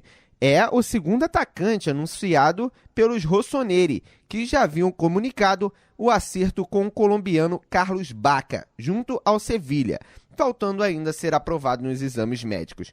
O Milan não revelou o valor da transferência, mas a imprensa da velha bota fala em algo de 6 milhões de euros, 20 milhões de reais. Especulado ainda em clubes como Roma e Fenerbahçe, Luiz Adriano tinha mais 6 meses de contrato com os ucranianos. Inclusive, foi anunciado na semana passada no Al-Ahly. Entretanto, ele não quis se mudar para o clube de Dubai. E a diretoria do Shakhtar encontrou o Milan como alternativa para ver o brasileiro ir embora sem qualquer contrapartida financeira. Luiz Adriano vira o quarto brasileiro a deixar o Shakhtar nessa janela de transferência. Primeiro, Ilsin foi embora após o término do contrato. Em seguida, o meia Douglas Costa foi vendido para o Bayern de Munique.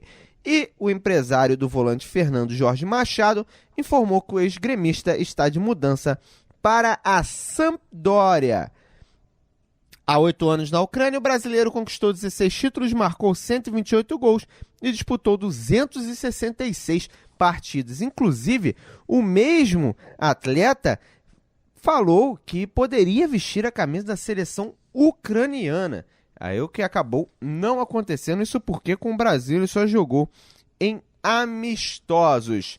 E seguimos com mais informações aqui na Bradesco Esportes FM, a rádio do seu esporte. E José Mourinho está interessado no goleiro do Stoke City, Begovic, que custaria 8 milhões de libras. O bósnio já concordou com a transferência para o Stamford Bridge, segundo o Daily Telegraph. E trazido de volta pelo Real Madrid após pagamento de 7,5 milhões de euros, 26 milhões de reais ao Porto, Casemiro pode nem se representar no clube. O jornal Super Deporte afirma que o Valência tem o brasileiro como uma das suas opções para reforçar o meio de campo, depois que a contratação de Rodrigo Caio foi por água abaixo por conta de exames médicos. O outro nome especulado é de William Carvalho.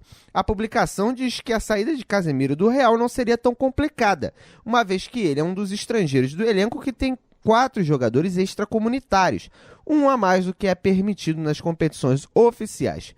Atualmente estão na conta o titular absoluto e astro James Rodrigues, o recém-contratado lateral Danilo, o volante Lucas Silva e o próprio Casemiro. Aí ficaria entre Lucas Silva e Casemiro, o atleta que teria de mudar de ares.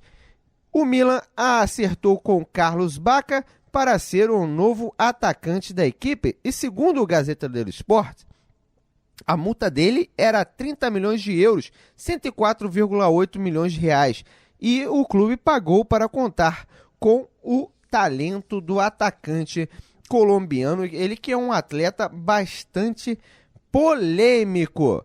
E o Chelsea irá vender Oscar, isso mesmo, Oscar não fica no Chelsea.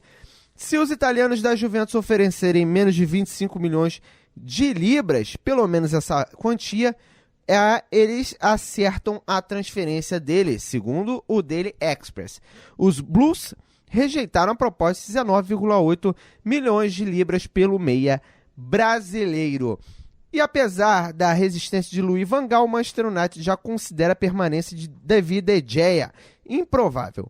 Diante do assédio do Real Madrid, a postura irredutível do goleiro, o clube inglês já teria até mesmo baixado o valor que exige para receber a liberação do espanhol, de acordo com o jornal AS, 35 milhões de euros, 122,4 milhões de reais.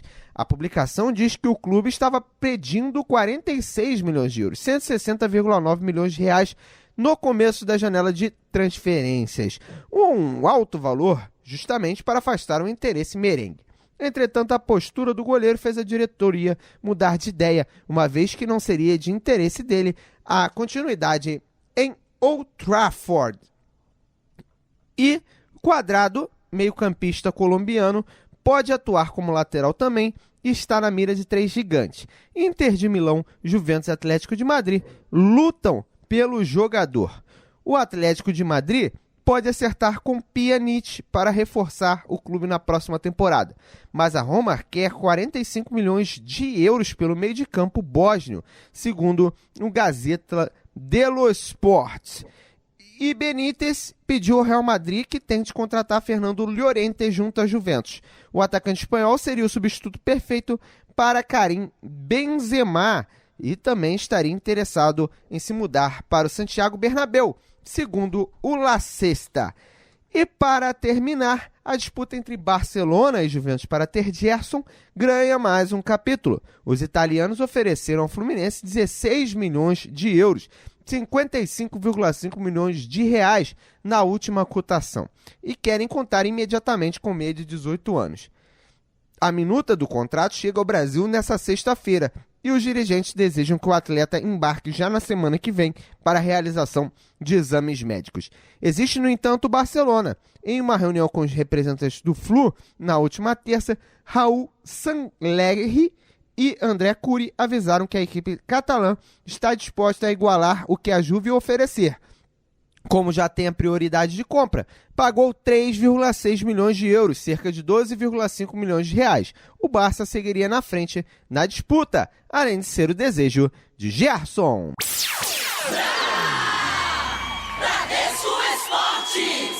E a repórter Kelly Dias chega com mais um material sobre judô.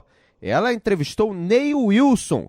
Ele que vai falar sobre as perspectivas do judô em 2015 e as possibilidades também no Pan-Americano. A Kelly Dias falou com ele e você acompanha o boletim agora. A delegação brasileira de judô já embarcou para o Canadá, onde vai disputar nos próximos dias o Pan-Americano. Antes da viagem, os atletas ficaram concentrados em Mangaratiba e receberam também a lista da convocação para o Mundial de Judô, que vai ser realizado de 24 a 30 de agosto no Cazaquistão. Foco principal da equipe, segundo o gestor técnico de alto rendimento da Confederação Brasileira, Ney Wilson. É o evento mais importante do ano para a gente está focado nele. Os Jogos Pan-Americanos que a gente está concentrado agora é simplesmente uma passagem, mas o foco principal é o Campeonato Mundial. Vale uma pontuação bastante alta para o ranqueamento olímpico. Para a gente colocar os nossos atletas bem posicionados no ranking, é importante para que eles saiam cabeça de chave nos Jogos Olímpicos de 2016.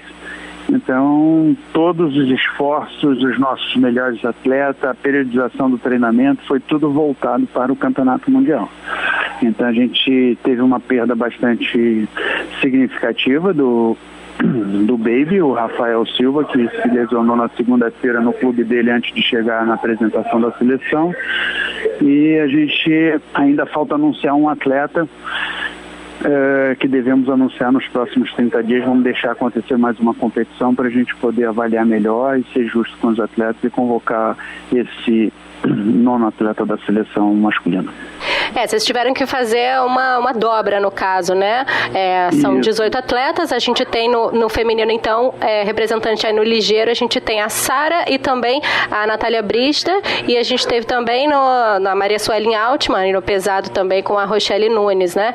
E no masculino também, essa dobra aí com o Felipe Kitadai, no peso ligeiro também com o Eric Takabataki. Qual foi a decisão de trazer a dobra nessas categorias? São atletas que têm se desempenhado bem, são atletas que estão muito bem posicionados no ranking, né, e conquistaram pelo mérito das conquistas que vem acontecendo nos últimos 6 meses. Né? A Natália subiu muito de produção, já era previsto o retorno da Sara, que a gente tirou ela dos Jogos Pan-Americanos, focando ela no Campeonato Mundial, e achamos justo que a gente dobre essa categoria. A categoria de pesado é uma categoria também para a gente bastante importante de dobrar, porque a gente tem a Suelen voltando de uma cirurgia, vai fazer a primeira competição, vai ser os Jogos Pan-Americanos, depois o Campeonato Mundial vai ser a segunda competição, e o Campeonato Mundial realmente é uma competição forte. E dentro do Campeonato Mundial, além da competição individual, ainda tem a competição por equipe. Então é sempre bom a gente contar com uma outra atleta peso pesado, já que ela está retornando, ganhando o ritmo de competição. E para a gente não ser surpreendido no Campeonato Mundial por equipe, a gente acredita que ter 2 na categoria de pesado é sempre muito importante. Bom, você falou aí sobre essa prioridade, né, do Mundial. A gente tem diversas outras modalidades também, o Mundial sendo mais relevante aí do que o Pan-Americano, e diversas outras modalidades também estão poupando alguns jogadores no Pan-Americano. Você mesmo falou a respeito da Sara Menezes, né, que foi uma surpresa na época da convocação, a Natália Brista ter sido convocada no lugar da Sara. Mas, por exemplo, o Felipe Kitadai é um que está indo para os dois, né? Vai para o Mundial, vai para o Pan-Americano, assim como o Davi Moura, né, que acabou sendo convocado no lugar do Rafael Silva. 2 competições tão importantes e tão perto uma da outra, né? Como é que vocês estão fazendo aí com os atletas, por exemplo, que vão competir as 2 competições? E aproveitando também, eu queria que você falasse um pouquinho sobre a Sara Menezes, que foi poupada então do Pan-Americano e vai só para o Mundial. Na verdade, os Jogos Pan-Americanos, no nosso entendimento, ele tem um nível menor, ainda que em algumas categorias tenham atletas de uma relevância enorme, muito forte, como a adversária da Mária, que tem a Kayla, a adversária da Portela, que tem a Avear, enfim, tem muitos atletas destacados, a Rafaela tem a Malloy, enfim, tem muitos atletas bastante forte na Pan-América, medalhistas olímpicos, mundiais, mas o nível da competição é menor, né? Então a gente entende os Jogos Pan-Americanos como um campeonato preparatório para o Campeonato Mundial. É um evento que nós estamos vendo como um treinamento de luxo para o Campeonato Mundial. Mas, por outro lado, aí você pergunta sobre a Sara, por que a Sara então não participa desse treinamento de luxo que é os Jogos Pan-Americanos? A gente entende que em alguns momentos, quer dizer, o atleta precisa de volume de treino mais intenso para poder produzir o efeito lá na frente.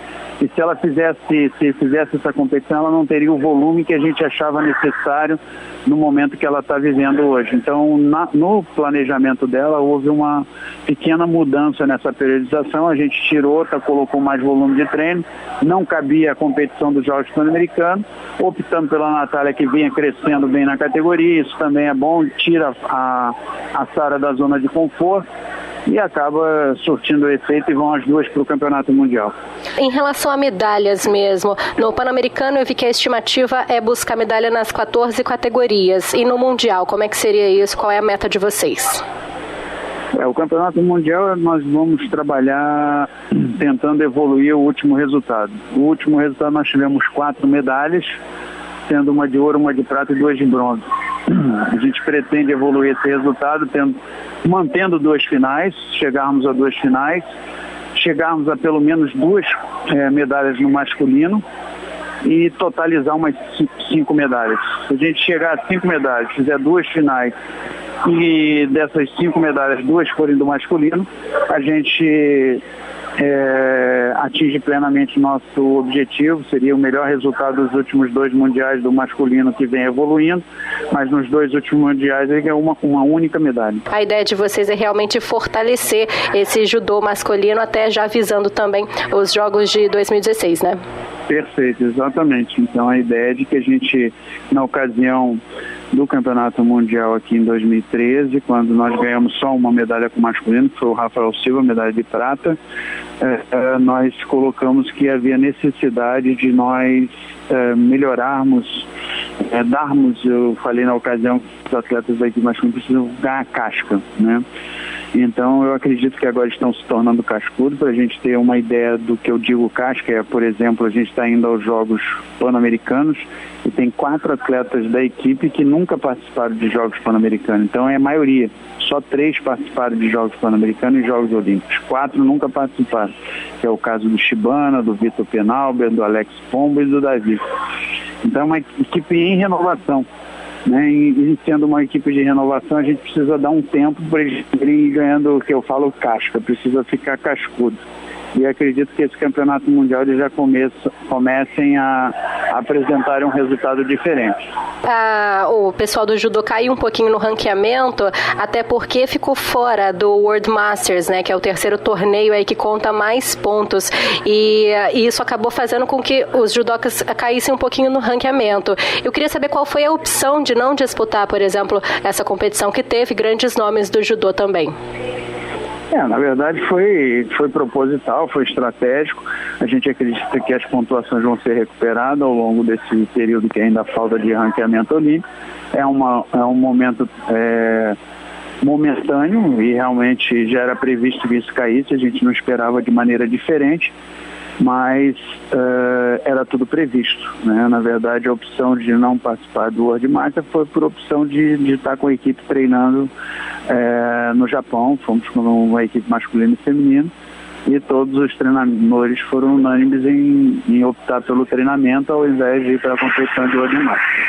Bom, aproveitando então a sua participação aqui com a gente também, professor Ney, o Brasil venceu a Colômbia agora no Super Desafio BRA também. A gente teve a vitória contra o Equador, a gente tem alguns outros super desafios aí agendados também para esse ano de 2015. É com uma outra seleção também, né? Não é essa seleção principal de vocês no judô, mas isso acaba fortalecendo bastante também o nosso judô brasileiro, que também vai contar com o Japão, né? Também está vindo aqui para o Brasil entre os dias 9, 10 e 11 de julho também para treinar aqui. Eu quero saber como é que isso agrega também a nossa seleção brasileira de judô. Sem dúvida nenhuma. Tanto os desafios são momentos importantes para os atletas conviverem com a torcida, criarmos novos ídolos, conviverem com a pressão. Isso tudo é muito bom com os atletas jovens, mas a gente tem sempre mesclado atletas jovens com atletas mais experientes nesse desafio, e tem dado um bom equilíbrio e dado um bom resultado em termos da preparação psicológica, da preparação para eventos de grande porte. Então, os desafios realmente têm enriquecido bastante a seleção brasileira. Bom, e só para a gente encerrar também, queria saber a respeito da estrutura que foi montada em Mangaratiba, né? Vi que realmente ia ser uma super estrutura mesmo, as instalações, e aí queria que você falasse um pouquinho sobre isso também.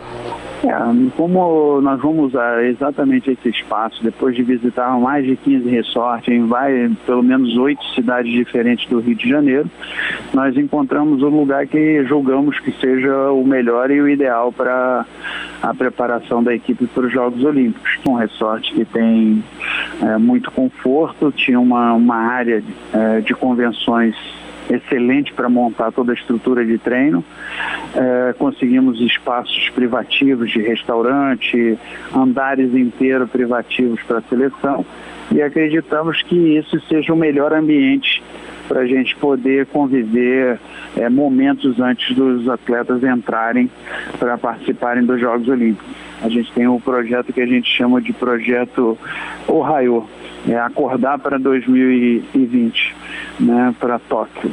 Então, isso é a integração desse trabalho que a gente vem fazendo da equipe principal com as equipes de base.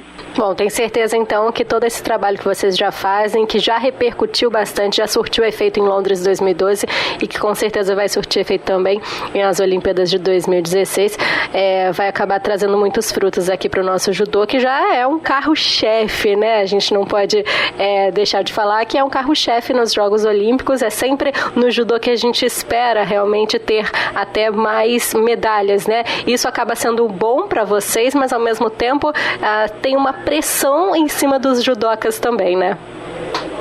Na verdade, a gente tem transformado isso de uma forma positiva, né? Se a gente foi denominado pelo Comitê Olímpico do Brasil, enfim, algumas autoridades do esporte como carro-chefe, é porque eles confiam. Se confiam é porque os atletas realmente são talentosos e o trabalho está sendo bem feito. Então, a gente tem transformado isso de uma forma positiva e não de uma forma que exerça uma pressão sobre os atletas. É assim, vocês são fortes, vocês estão preparados e todos confiam em vocês. Então, dessa forma que a gente está tratando essa responsabilidade de ajudar ao Comitê Olímpico, ao time Brasil, a chegar à meta de estar entre os 10 maiores potências do esporte mundial.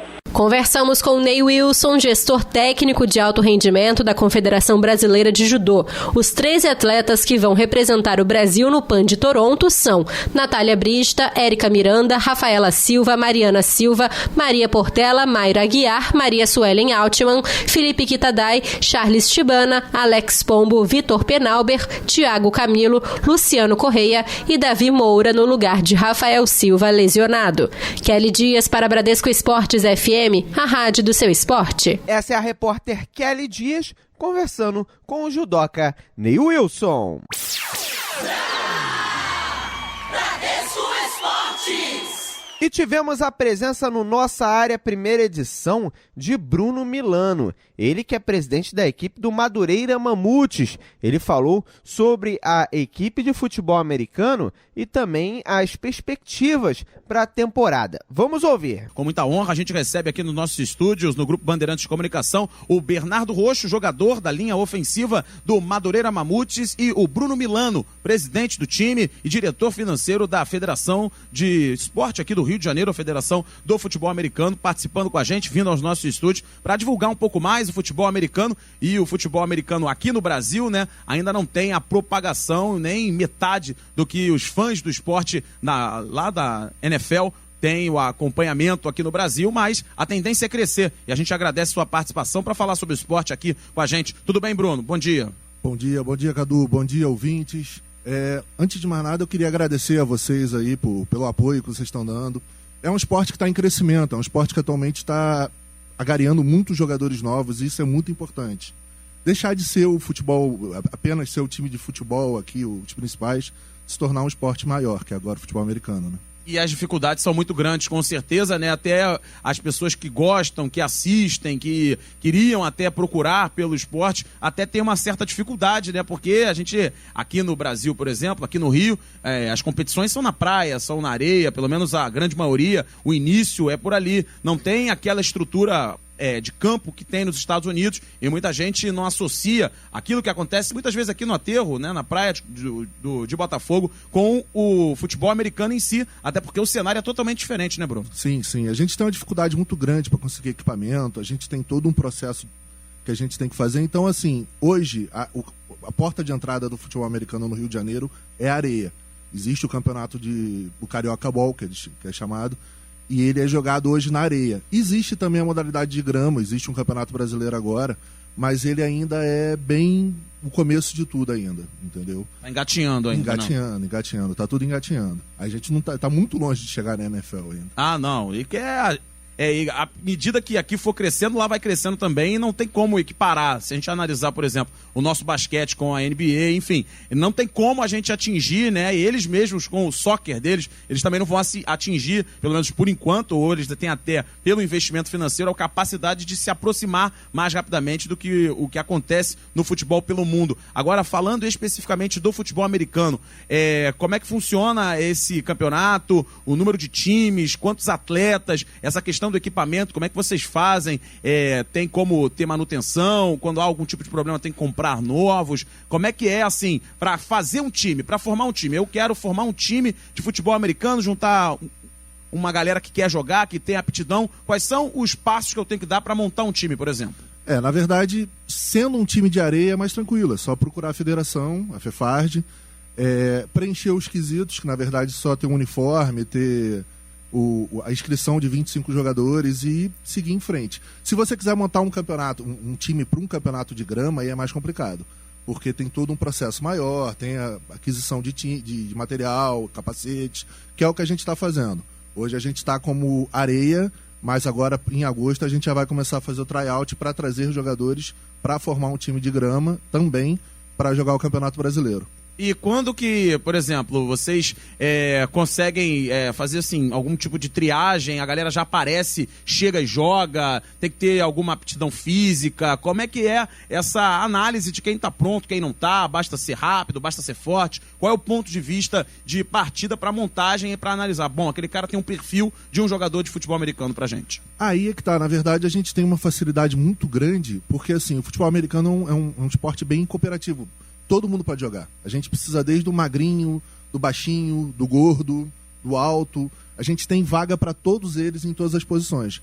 E a gente faz o tryout, a gente reúne todo mundo no local e aí analisa por corrida, por todo o processo, e aí a gente dá uma analisada. A gente consegue já ver quem são os jogadores, entendeu? Que podem entrar pro time. Vou colocar o André Rocha nessa conversa com a gente, está aqui no nosso estúdio também, para falar sobre o esporte, a tua curiosidade também, porque não é sempre que a gente pode aprofundar e falar de um futebol americano que muita gente tem curiosidade, mas não sabe como funciona na prática, né, André? Tudo bem? Bom dia. Bom dia para você, Cadu. Bom dia ao Bruno também. É verdade, a gente às vezes tem um pouco de curiosidade pelo que a gente vê na televisão, na NFL, no Super Bowl, e a gente acaba querendo também conhecer aqui no Brasil, é um esporte que é pouco divulgado. Bruno, a gente vê aí o Vasco, né, Patriotas, né, que é o time que vem sendo a sensação aí do futebol americano aqui no Rio de Janeiro, pelo menos. Como é que funciona o Madureira Mamute? Como é que foi essa parceria? Os clubes aqui do Rio de Janeiro começam a investir um pouco mais no esporte ou ainda está difícil para conseguir uma parceria? Porque a gente sabe, o investimento, acima de tudo, é primordial para quem quer montar um time competitivo, um time forte e que possa disputar com as grandes ligas, né? Sim, sim. Eu diria que até uns 2 anos atrás a minha resposta seria diferente. Eu ia dizer que era bem complicado, que os times até apoiam, mas não tem tanta estrutura. Mas de um tempo para cá, a gente teve uma aquisição maior, o pessoal está correspondendo melhor a isso, entendeu? Então, assim, o Vasco Patriotas hoje tem um grande time, é o atual campeão brasileiro, e eles conseguiram mais patrocínios, e aí tem o Flamengo também, FA, o Botafogo Reptiles, que todos eles estão numa estrutura muito boa, entendeu? Então a gente está conseguindo um pouquinho mais de apoio agora, mas ainda falta muito. Por exemplo, esse mês a seleção brasileira vai disputar o Campeonato Mundial de Futebol Americano, lá nos Estados Unidos, e eles ainda estão precisando de apoio. Então, assim, a gente tem um acesso, a gente tem uma seleção fantástica com jogadores desses times do Rio de Janeiro, mas só que a gente precisa de um apoio maior, entendeu? Ainda não é o apoio que a gente necessita, ainda precisa um pouquinho mais. Quando você citou aí o Vasco, o Flamengo, o próprio Botafogo, o Madureira, times de camisa, né, que tem uma associação, um clube de futebol, e isso alavanca muito. A gente vê o Flamengo no basquete, por exemplo, com essa parceria com o torcedor do futebol, que quando sabe que é o Flamengo que está jogando, vai, apoia, compra o ingresso, compra a camisa. Que tipo de importância na busca por um patrocínio tem você ser o Madureira, Mamutes, o Botafogo, o Reptiles, enfim, é um pouco mais fácil dentro dessa dificuldade toda, fazer um time aleatório, avulso, com o nome, sem estar ligado a um time de futebol, dificulta muito mais? Sim, dificulta bastante. O próprio clube, ele traz um profissionalismo, ele traz uma visão diferente do patrocinador pra gente, entendeu? Então, assim, a pessoa olha e quando vê que tem um Botafogo atrás, um Madureira atrás, eles têm uma receptividade maior do que, de repente... Eu vou citar, tem um time que é o Blazers, que é um time de Bangu. Eles ainda não estão associados, então eles estão começando a se estruturar. Tem time em Rio das Ostras, tem diversos times, mas só que os times que têm mais facilidade de conseguir o apoio, que também não é o principal, são esses times do Rio de Janeiro. E eu queria saber, assim, são quantos times no campeonato estadual? O estadual, como é o de areia, não envolve muitos clubes. Só tem o Madureira em relação a clubes. Aí temos 9 times no campeonato. Incluindo o Madureira, são 9 competindo. Isso mesmo. E aí, todos, para treinar, usam a Orla do Rio? A Orla do Rio de forma aberta para todos os times? Isso. Não tem outro jeito? Não, isso mesmo. E é por escala? Todo mundo treina na mesma orla? Assim, como é que funciona isso? Não, na verdade são a gente acaba, por região? A gente acaba se juntando, se associando mesmo. É uma coisa bem interessante. Alguns casos, sim. Semana passada a gente treinou com um time que são amigos. Apesar da gente ser rival, nós não somos inimigos, entendeu? Então a gente meio que se ajuda, sempre ajuda. Vocês precisam se fortalecer, né, para que possam andar juntos. O futebol americano tem que crescer e os 9 que disputam esse campeonato do Rio tem que cada um ajudar um ao outro, porque se forem rivais nos treinos, rivais nessas questões, não vai para frente, né? Exatamente. Na verdade, nós somos amigos. Somos amigos. O Mamute, por exemplo, surgiu de uma amizade, assim, mano. Nós surgimos em 92, nós somos o segundo time que foi criado no Brasil e surgiu pela necessidade. Eram amigos que jogavam no Guardians, que era o primeiro time, e não tinha um time para disputar, a gente criou o Mamute. Para ter um campeonato, até para ter uma disputa, para ter um jogo, para iniciar, né?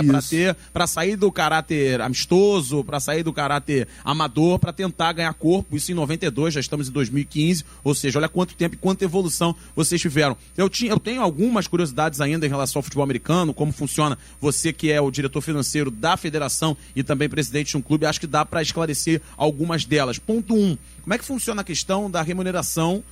Tem alguém que é remunerado, o cara melhor do time recebe, os outros que não são melhores não recebem, todo mundo recebe um pouco, ninguém recebe nada. Como é que é essa questão? Não, aí é que tá. Na verdade, o futebol americano nesse ponto é amador, ninguém recebe.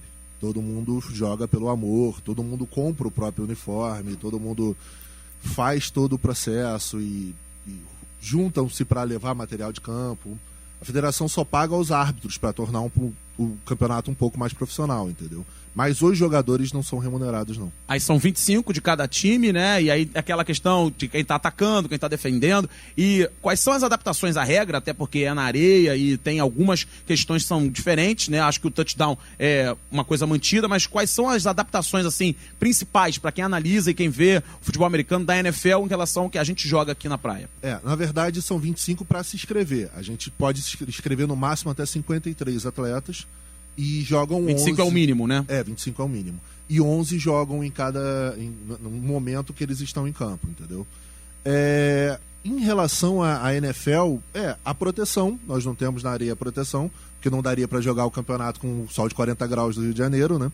E principalmente a proteção. E aí são algumas regras que são adaptadas em relação a não ter proteção e o da NFL ter. Entendeu? Não, mas em relação, por exemplo, à pontuação, não tem a questão do field goal, por exemplo? Sim, não, é a mesma coisa. O jeitinho carioca. Vocês dão uma adaptada. A gente pega as traves da praia e bota uma tubulação para cima e adapta. Ah, então perfeito. É porque como na maioria das vezes via treino e assim, passando ali, não analisei, não tive um tempo para analisar perfeitamente, eu nunca via esse tipo, eu até achava que era só o touchdown, enfim, a pontuação ali mais básica, mas tem essa adaptação pro field goal, então, de pontuação, de jogo, de regras, nada muda, só a questão da proteção. Tudo igual. Só muda algumas regras em relação à proteção. Por exemplo, na NFL tem o face mask, que é quando o jogador agarra a grade do jogador. A gente não tem como agarrar. Então a gente usa o pescoço.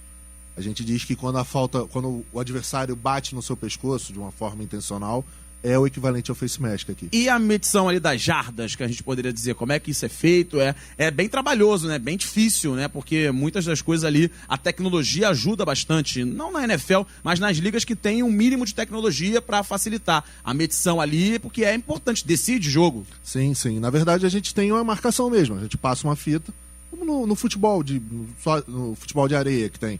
A gente passa uma fita e bota de 10 em 10 jardas um marcador com uma numeração. É mais fácil.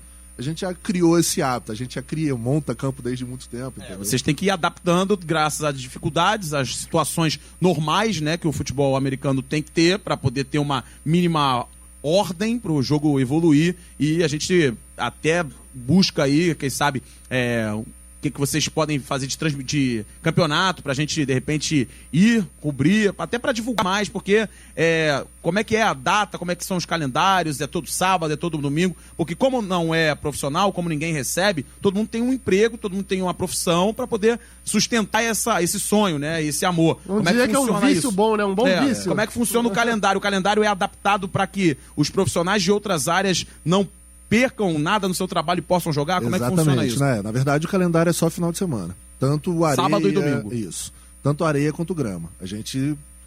Nós não somos profissionais do esporte, então, na verdade, isso é um hobby muito bom que a gente pratica e a gente gosta, mas ainda não somos profissionais, então a gente se adapta aos horários mesmo. Entendeu? Como é que é a formação de um calendário, por exemplo, assim, de quando vocês iniciam um campeonato, até quando vai, qual é o formato, é todo mundo contra todo mundo, é eliminatório, é uma mescla, como é que funciona isso? O Carioca Ball, por exemplo, ele é todo mundo contra todo mundo, começa em março, vai até agosto, afinal agora é no segundo... Todos os finais de semana, sem falta? Não. Às vezes não tem por período de feriado. Isso é uma coisa também, por exemplo. Finais de semana que tenham feriados, a gente evita de ter pra que não tenha um esvaziamento dos jogadores, que eles têm que curtir com a família. Quinta e sexta, e um feriado na quinta, por exemplo, aquele que emenda, né? Seriam 4 dias, esse final de semana não tem. Esse final de semana não tem jogo. Chuva, tempo ruim. Tem jogo. A gente só para se tiver tempestade com relâmpago e perigo para os jogadores. Mas não importando a chuva, pode estar uma tempestade, se estiver chovendo a gente tem que jogar, né? Porque a gente tem uma tabela. A gente tem que cumprir essa tabela, né? Entendeu? Perfeito. Mais alguma curiosidade, André? Pra gente fechar até, o Bruno, pra quem quiser participar, como é que faz pra entrar no Madureira Mamutes? A gente sabe que, como você falou, o máximo são 53 jogadores, então acho que você precisa de um contingente grande. Sim. Quem quiser participar, que tem vontade de conhecer o projeto de vocês, como é que faz? Tem site, tem telefone, divulga também, porque eu acho que aqui a nossa audiência tem muita gente que fica interessada em conhecer, como eu e o Cadu aqui, que tínhamos também muitos esclarecimentos e dúvidas a tirar, então acredito que muita gente que está ouvindo a gente também tenha, e com certeza vai procurar o Madureira Mamutes para se inscrever, para fazer um teste, fazer um treino e integrar o grupo de vocês, quem sabe. Sim, maravilha. O Madureira Mamutes hoje tem uma escolinha que funciona aqui na Praia de Botafogo, todas as sextas-feiras, 6h30, com o técnico Irá Freitas.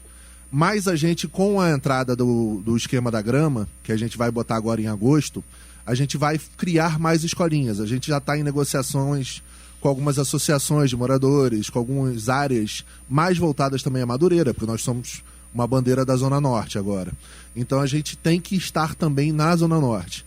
Hoje, quem quiser jogar pelo Madureira hoje, ele pode procurar a gente toda sexta-feira na Praia de Botafogo, 6h30. 6h30 da tarde começa ali um treino, podemos dizer assim? Sim. E qualquer dúvida é só procurar a página no Facebook Madureira Mamute. E o site a gente está em construção, mas vai ser também www.madureiramamute.com.br. Perfeito. E aí, quem tem interesse, quem tem curiosidade, pode procurar por vocês. Quero aproveitar a tua participação, aproveitar para você divulgar aí parceiros, sites, tudo que vocês tiverem aí, Bruno. Fica à vontade. Eu queria só agradecer, antes de mais nada, a Juliana Piva, que é a nossa quiroprata, que ela nos atende, nos ajuda.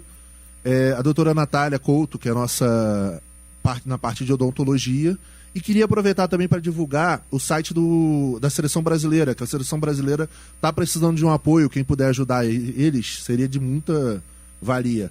É www.brasilnomundial.com.br, e também aproveitar para divulgar que também tem o futebol americano também é disputado por mulheres aqui no Brasil, não só por homens. Bacana. E aí a estreia do campeonato agora, do campeonato feminino, vai ser no dia 19/7, esse mês, 9 horas da manhã, lá na Portuguesa da Ilha. Vai ser um jogo entre o Corinthians Patriotas, entre o Vasco Patriotas versus o Corinthians Steamrollers. E aí, essa é a estreia do time feminino. O Corinthians também abertura, né, do futebol feminino. É isso. O Corinthians tem um time bem forte no futebol americano. Inclusive o Alexandre Frota uma vez jogou pelo time do Corinthians. É um time que já foi campeão brasileiro. Ele é uma espécie de padrinho. Ele jogou, mas a idade já não permite mais que ele jogue direto. Ele é uma pessoa fantástica, muito gente boa. E ele é um desses nossos padrinhos do futebol americano. É uma pessoa que vê com grande valia o esporte, vê que é uma coisa muito útil pra gente, é uma coisa fantástica, um esporte bem diversificado, e aí ele adotou os Steamrollers, mas ele ajuda bastante o esporte também, ele divulga bastante todo mundo, ele é um cara fantástico. Quero agradecer sua participação com a gente, Bruno Milano, presidente do Madureira Mamutes e diretor financeiro da Federação de Futebol Americano aqui nos nossos estúdios, divulgando e falando muito de futebol americano com a gente. Obrigado e sucesso, boa sorte, que a gente puder fazer, se você puder entrar em contato com a nossa produção em dias de torneios, finais, em dia de jogos importantes, com uma repercussão bacana. Como é pertinho, né, os torneios acontecem aqui na Praia de Botafogo, acho que a gente pode mandar um repórter lá cobrir, fazer uma reportagem sobre o evento e divulgar aqui na nossa programação. Grande abraço. Obrigado, Cadu, obrigado, ouvintes. Pode deixar que a gente vai informando vocês. Tá aí, portanto, Bruno Milano, futebol americano aqui em destaque na programação da Rádio do Seu Esporte. Esse é o Cadu Macri falando com Bruno Milano.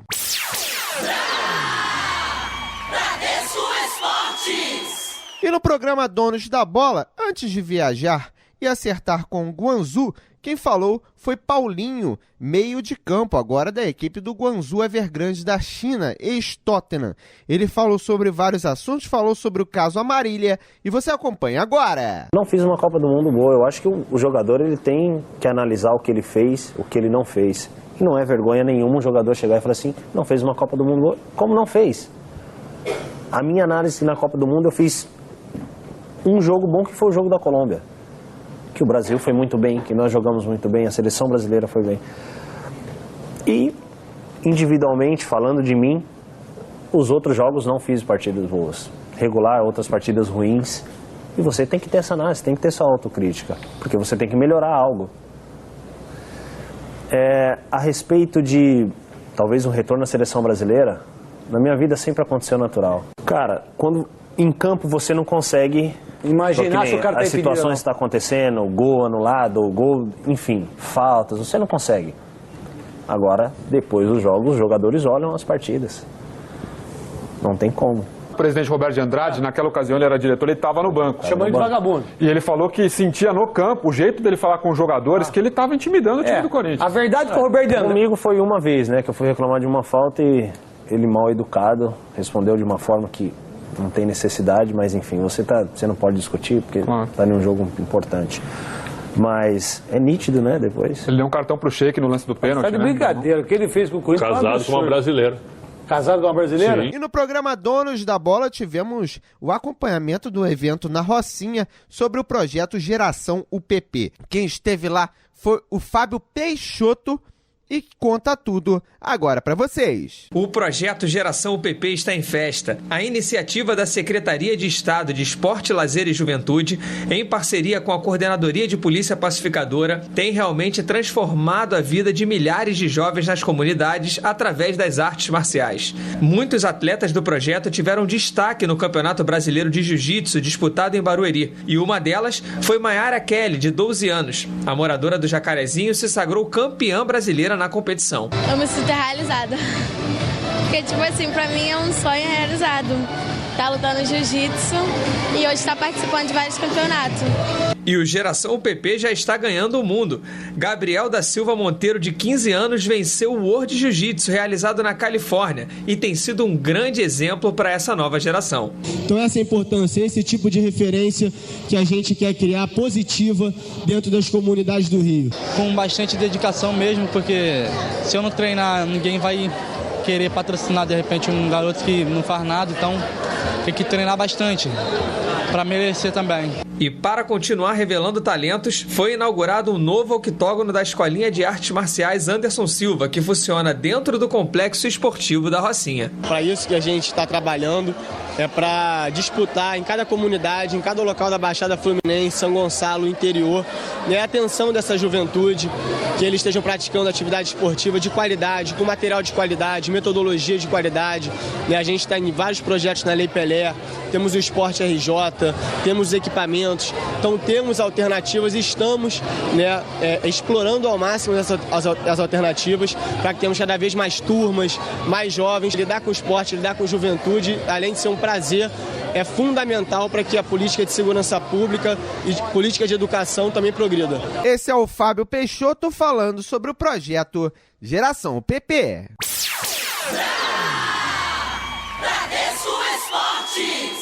E para alegria de Chiquinho, vamos falar sobre handball. No Band Esporte Clube, Dara, que é jogadora da seleção brasileira, falou sobre a recuperação que está tendo depois da lesão que teve durante a temporada. A jogadora falou e você vai ouvir agora!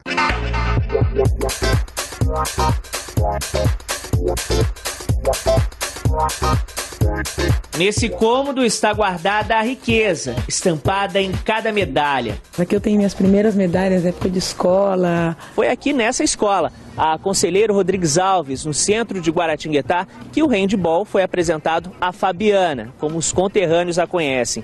Depois da aula, ela ainda ficava horas e horas na escola, na quadra, jogando. São 17 anos como profissional, todos eles longe da cidade natal.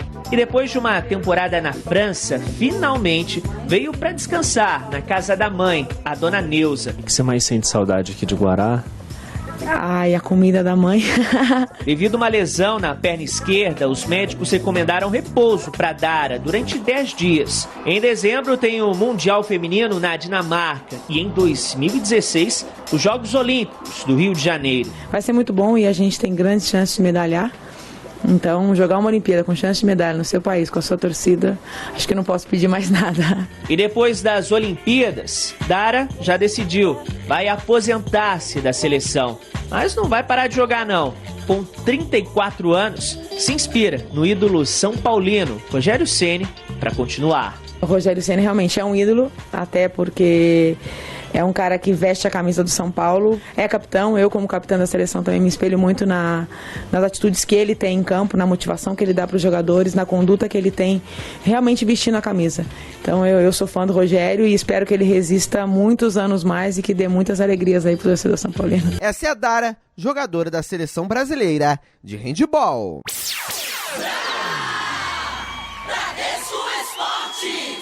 E vamos voltar ao futebol, a paixão nacional.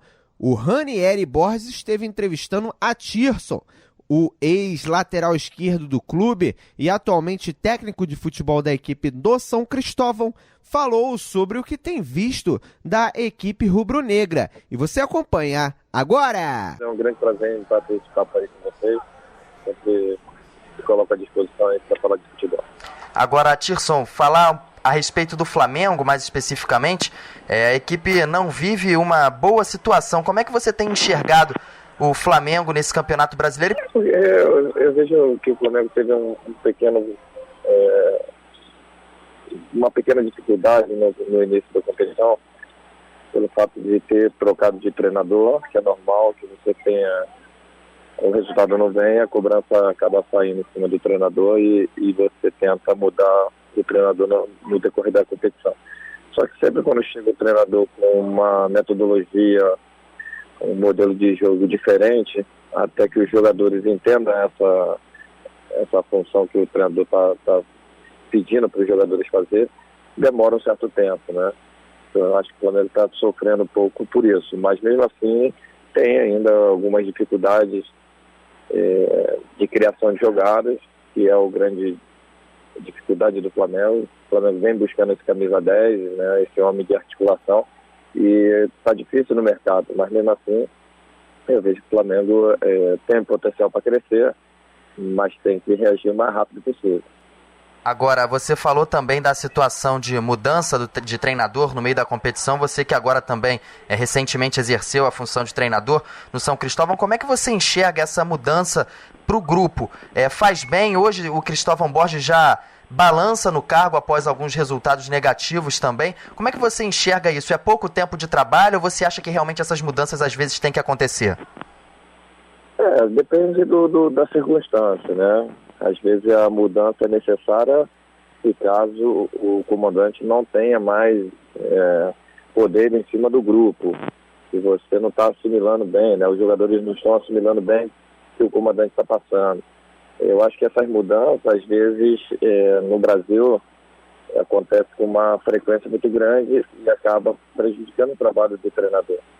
Mas em algumas certas circunstâncias é natural que isso aconteça para dar uma chacoalhada, né? Para dar uma motivada no elenco e ver se o grupo acaba assimilando o novo método do novo treinador. Mas mesmo quando o treinador chega, ele tem uma dificuldade muito grande pelo fato dele encontrar algumas certas dificuldades no elenco. Eu falo como treinador hoje, porque quando você assume um time, você tem que ver as características dos jogadores, você tem que tentar encaixar da forma que os jogadores podem jogar melhor no modelo que você queira, né? E às vezes você não consegue nem colocar um modo, né, um modelo de jogo que você gostaria, pelo fato das características dos jogadores não se encaixarem da forma que seria justa para a equipe. Mas mesmo assim, o treinador está ali para tentar realmente, de alguma forma, ter uma leitura e fazer com que o time comece a jogar de forma, pelo menos, parecida do que ele gostaria. Agora, falando um pouquinho também de uma área que você entende bastante, que é aquela parte esquerda, a lateral esquerda do campo, que também tem sido problema para o Flamengo. Como é que você vê essa posição hoje no Flamengo? É uma posição carente, né? O Pico tem uma característica de marcação, perdeu espaço do início da competição para cá, e é normal que ele sinta a falta de ritmo de jogo. O Flamengo tem um jogador que me chama muita atenção. Eu acho que o Flamengo já deveria estar começando a pensar em utilizar esse jogador, que é o Jorge, né? Jogador da Seleção Brasileira, jogador das categorias de base. É um jogador interessante, é um jogador que tem que ter um pouco de cautela para não queimar também o jogador, mas eu acho que já está na hora de começar a dar confiança para esse atleta. Exatamente nesse ponto que eu ia tocar agora, falar a respeito do Jorge, que é um lateral da base do Flamengo, e falar um pouquinho a respeito dele. Você acompanhou ele no Mundial Sub-20? Como é que você vê esse jogador? Vê mesmo com bons olhos? Como se faz para aproveitar? Já coloca de uma vez ou tem que ir entrando aos poucos? Eu vi um pouco dele jogando na Copa São Paulo. Vanderlei subiu ele alguns jogos para o profissional, eu achei bastante interessante. É um jogador que tem um potencial muito grande. Na seleção ele rendeu muito bem, né? É um jogador que tem uma qualidade muito grande, tem uma virtude de ir para o ataque. Só que quando chega no profissional, ainda mais num grupo que ainda não conseguiu se encaixar, é normal que ele sinta um pouco de dificuldade. Mas ele, com personalidade, ele pode ajudar o Flamengo a crescer junto, né? E não pode queimar a etapa. Mas eu acho que deveria começar a botar ele aos pouquinhos, botar ele aos poucos para começar a jogar, para dar confiança e ver como é que ele vai rendendo no time profissional. Agora, Tirson, o Flamengo não vem num bom momento. Já passou por algum momento parecido? É um momento delicado, é um momento que ainda está no início de competição, é o início sempre que você tem tempo ainda, uma gordura grande pelo campeonato para poder reagir. Só que eu já tive mais experiências que a gente, não, daqui a pouco a gente reage, quando a gente foi ver, já estava no final da competição e brigando para não cair. Então eu acho que quanto mais rápido você conseguir reagir, somar esse ponto e ter um pouquinho mais de gordura, um pouco mais de tranquilidade para trabalhar, sempre mais dar um pouco mais de tranquilidade para o grupo, para o elenco, até mesmo a confiança necessária para o grupo pensar em alguma coisa até melhor. Só que futebol é dinâmico, futebol é rápido, né? Então, assim, o Flamengo está vivendo um momento difícil na competição, mas tem um elenco forte, né? Tem jogadores com potencial, ainda mais com as contratações que estão sendo feitas, né, que vieram, os jogadores que vieram vão dar uma cara nova a esse elenco. E o que você acha que esse time pode alcançar? Onde é que esse time do Flamengo pode chegar, pelo que você percebe? Consegue brigar por Libertadores, títulos, ou é mesmo tentar sair da zona de rebaixamento e se manter fora? No momento, eu acho que tem que pensar no momento atual, né? O momento atual é de sair da zona do rebaixamento. Então, assim, eu acho que é uma situação que o Flamengo tem que pensar no momento atual. O momento atual do Flamengo hoje é a zona de rebaixamento. Então, se você tem essa possibilidade de quanto antes sair dessa zona de rebaixamento, não pode pensar em título, não pode pensar em almejar coisas maiores, se você está naquela zona de incômodo. E essa zona de incômodo é desagradável porque a torcida cobra muito, porque a torcida está acostumada a ver título, e isso é normal que a cobrança aconteça. Agora, o Flamengo tem que reagir o mais rápido possível. Agora, a chegada do Guerreiro para o ataque do Flamengo, você acha que pode ajudar alguma coisa?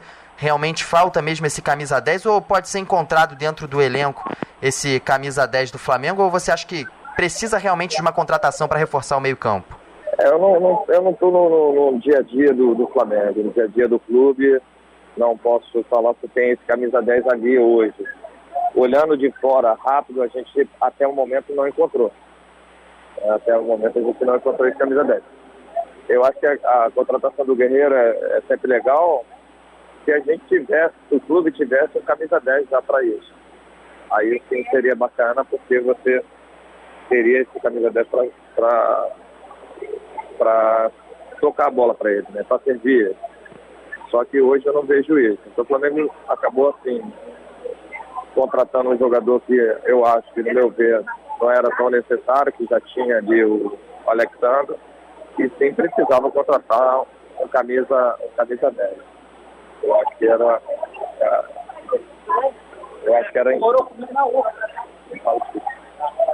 eu acho que o Flamengo, a prioridade do Flamengo naquele momento era a contratação do camisa 10. Só que não sei qual foi a preferência, não sei quem foi que escolheu, não posso dar essa opinião. No meu ver, na minha visão de futebol, eu acho que era a prioridade do Flamengo no momento era a contratação de um camisa 10, não do Guerreiro. O Guerreiro é um grande jogador, é um atacante que vai ajudar muito, mas a prioridade naquele momento era realmente o camisa 10. Perfeito. Falando aí que a prioridade talvez fosse um camisa 10, não entendeu muito a escolha do Flamengo. Agora falar um pouquinho da situação do Flamengo, Atirson, fora dos campos. Você que conhece bem o Flamengo, foi revelado no clube, teve passagem, mais três passagens pela equipe do Flamengo, foi bicampeão carioca, campeão da Copa Mercosul e conhece bem também os bastidores do Flamengo como jogador. E vendo o Flamengo hoje fora dos campos, como você enxerga essa situação do Flamengo? Tem como traçar um paralelo com o que você viveu e o que vive hoje? Dá mais tranquilidade para trabalhar? Eu acho que o Flamengo está no caminho certo. Essa diretoria vem buscando colocar em dia suas dívidas, vem buscando fazer um centro de treinamento adequado para um time profissional. Você vê que a diretoria vem realmente fazendo um trabalho muito legal fora do campo, que é isso que é importante, né? Para que você tenha realmente uma retaguarda boa, para que você tenha uma tranquilidade um pouco maior para trabalhar bem. A diretoria acho que vem trabalhando muito bem nesse aspecto.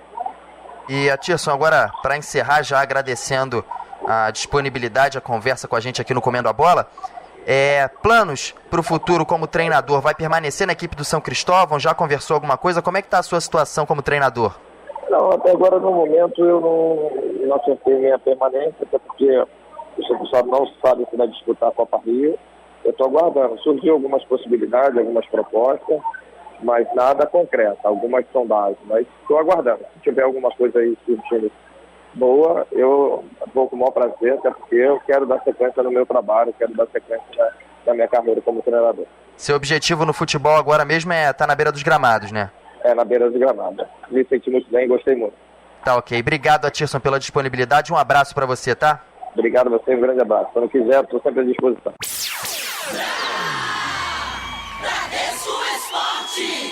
E no primeiro tempo, Band Sports, o Elias Júnior esteve conversando sobre a situação da seleção de basquete com Magic Paula. E você acompanha agora. Deixa eu dar um bom dia muito especial, uma das maiores jogadoras de basquete de todos os tempos. Alô, minha cara Paula, saudades da amiga, um beijo pra você, bom dia. Tudo bom, querido? Um beijo, bom dia a todos. Ô, Paula, tô apavorado aqui porque a FIBA acaba de informar que nem a CBB pagando a dívida que tem junto a ela, a FIBA vai outorgar diretamente a vaga para o Brasil, tanto no masculino quanto no feminino, para a Olimpíada. Ou seja, vamos ter que conquistar essas vagas na quadra, Paulo. E aí? É triste isso, né? A oportunidade, talvez, que as duas seleções tinham de ter a garantia já, de poder trabalhar tranquilo até a Olimpíada, vai ter que passar aí por uma seletiva, e não é uma seletiva fácil, nem para o feminino, nem para o masculino. Infelizmente, né? Uma notícia triste. Ô, Paula, aquela paixão que você e a Hortência tinham em vestir a camisa da seleção brasileira, ela definitivamente não faz parte da realidade dos nossos jogadores que hoje atuam na NBA, principalmente no basquetebol masculino. Os homens parecem não terem aquela paixão, aquela disposição, aquele amor em vestir a camisa da seleção. O clube deles, a NBA, tudo é mais importante que a seleção, Paula?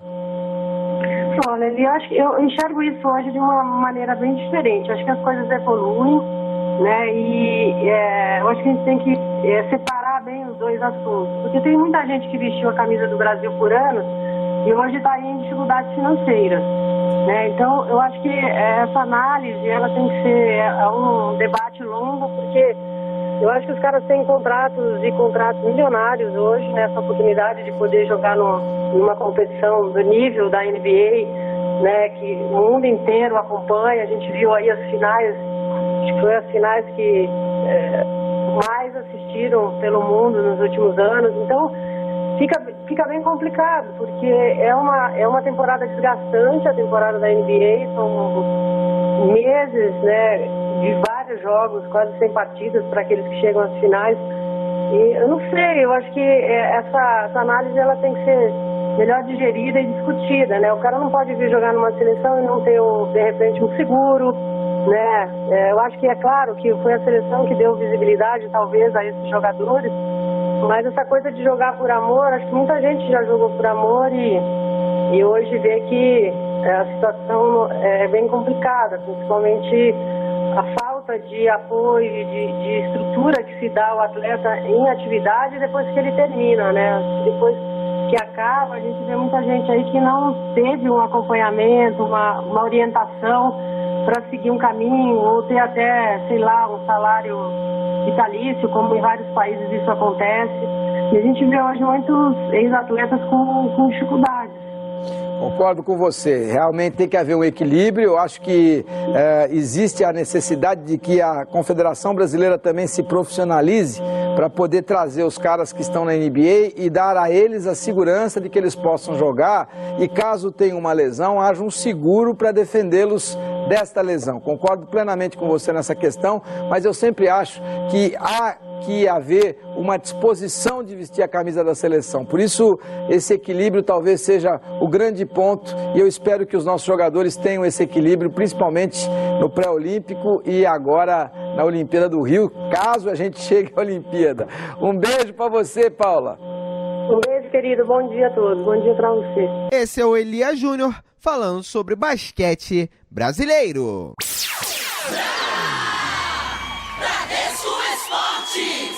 Valeu, galera, muito obrigado pela sua participação aqui em 91.1 na Bradesco Esportes FM do Rio de Janeiro e 94.1 na Bradesco Esportes São Paulo. Eu fui Juan Rodrigues e estive com você nessas 2 horas de apresentação com matérias bastante interessantes. Queria agradecer a sua companhia, agradecer também no Rio de Janeiro a Fábio Azevedo, em São Paulo a Bernardo Ramos.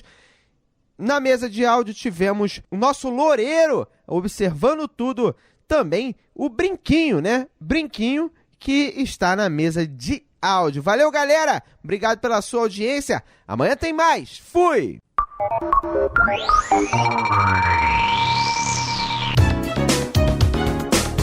Café Esporte Bola.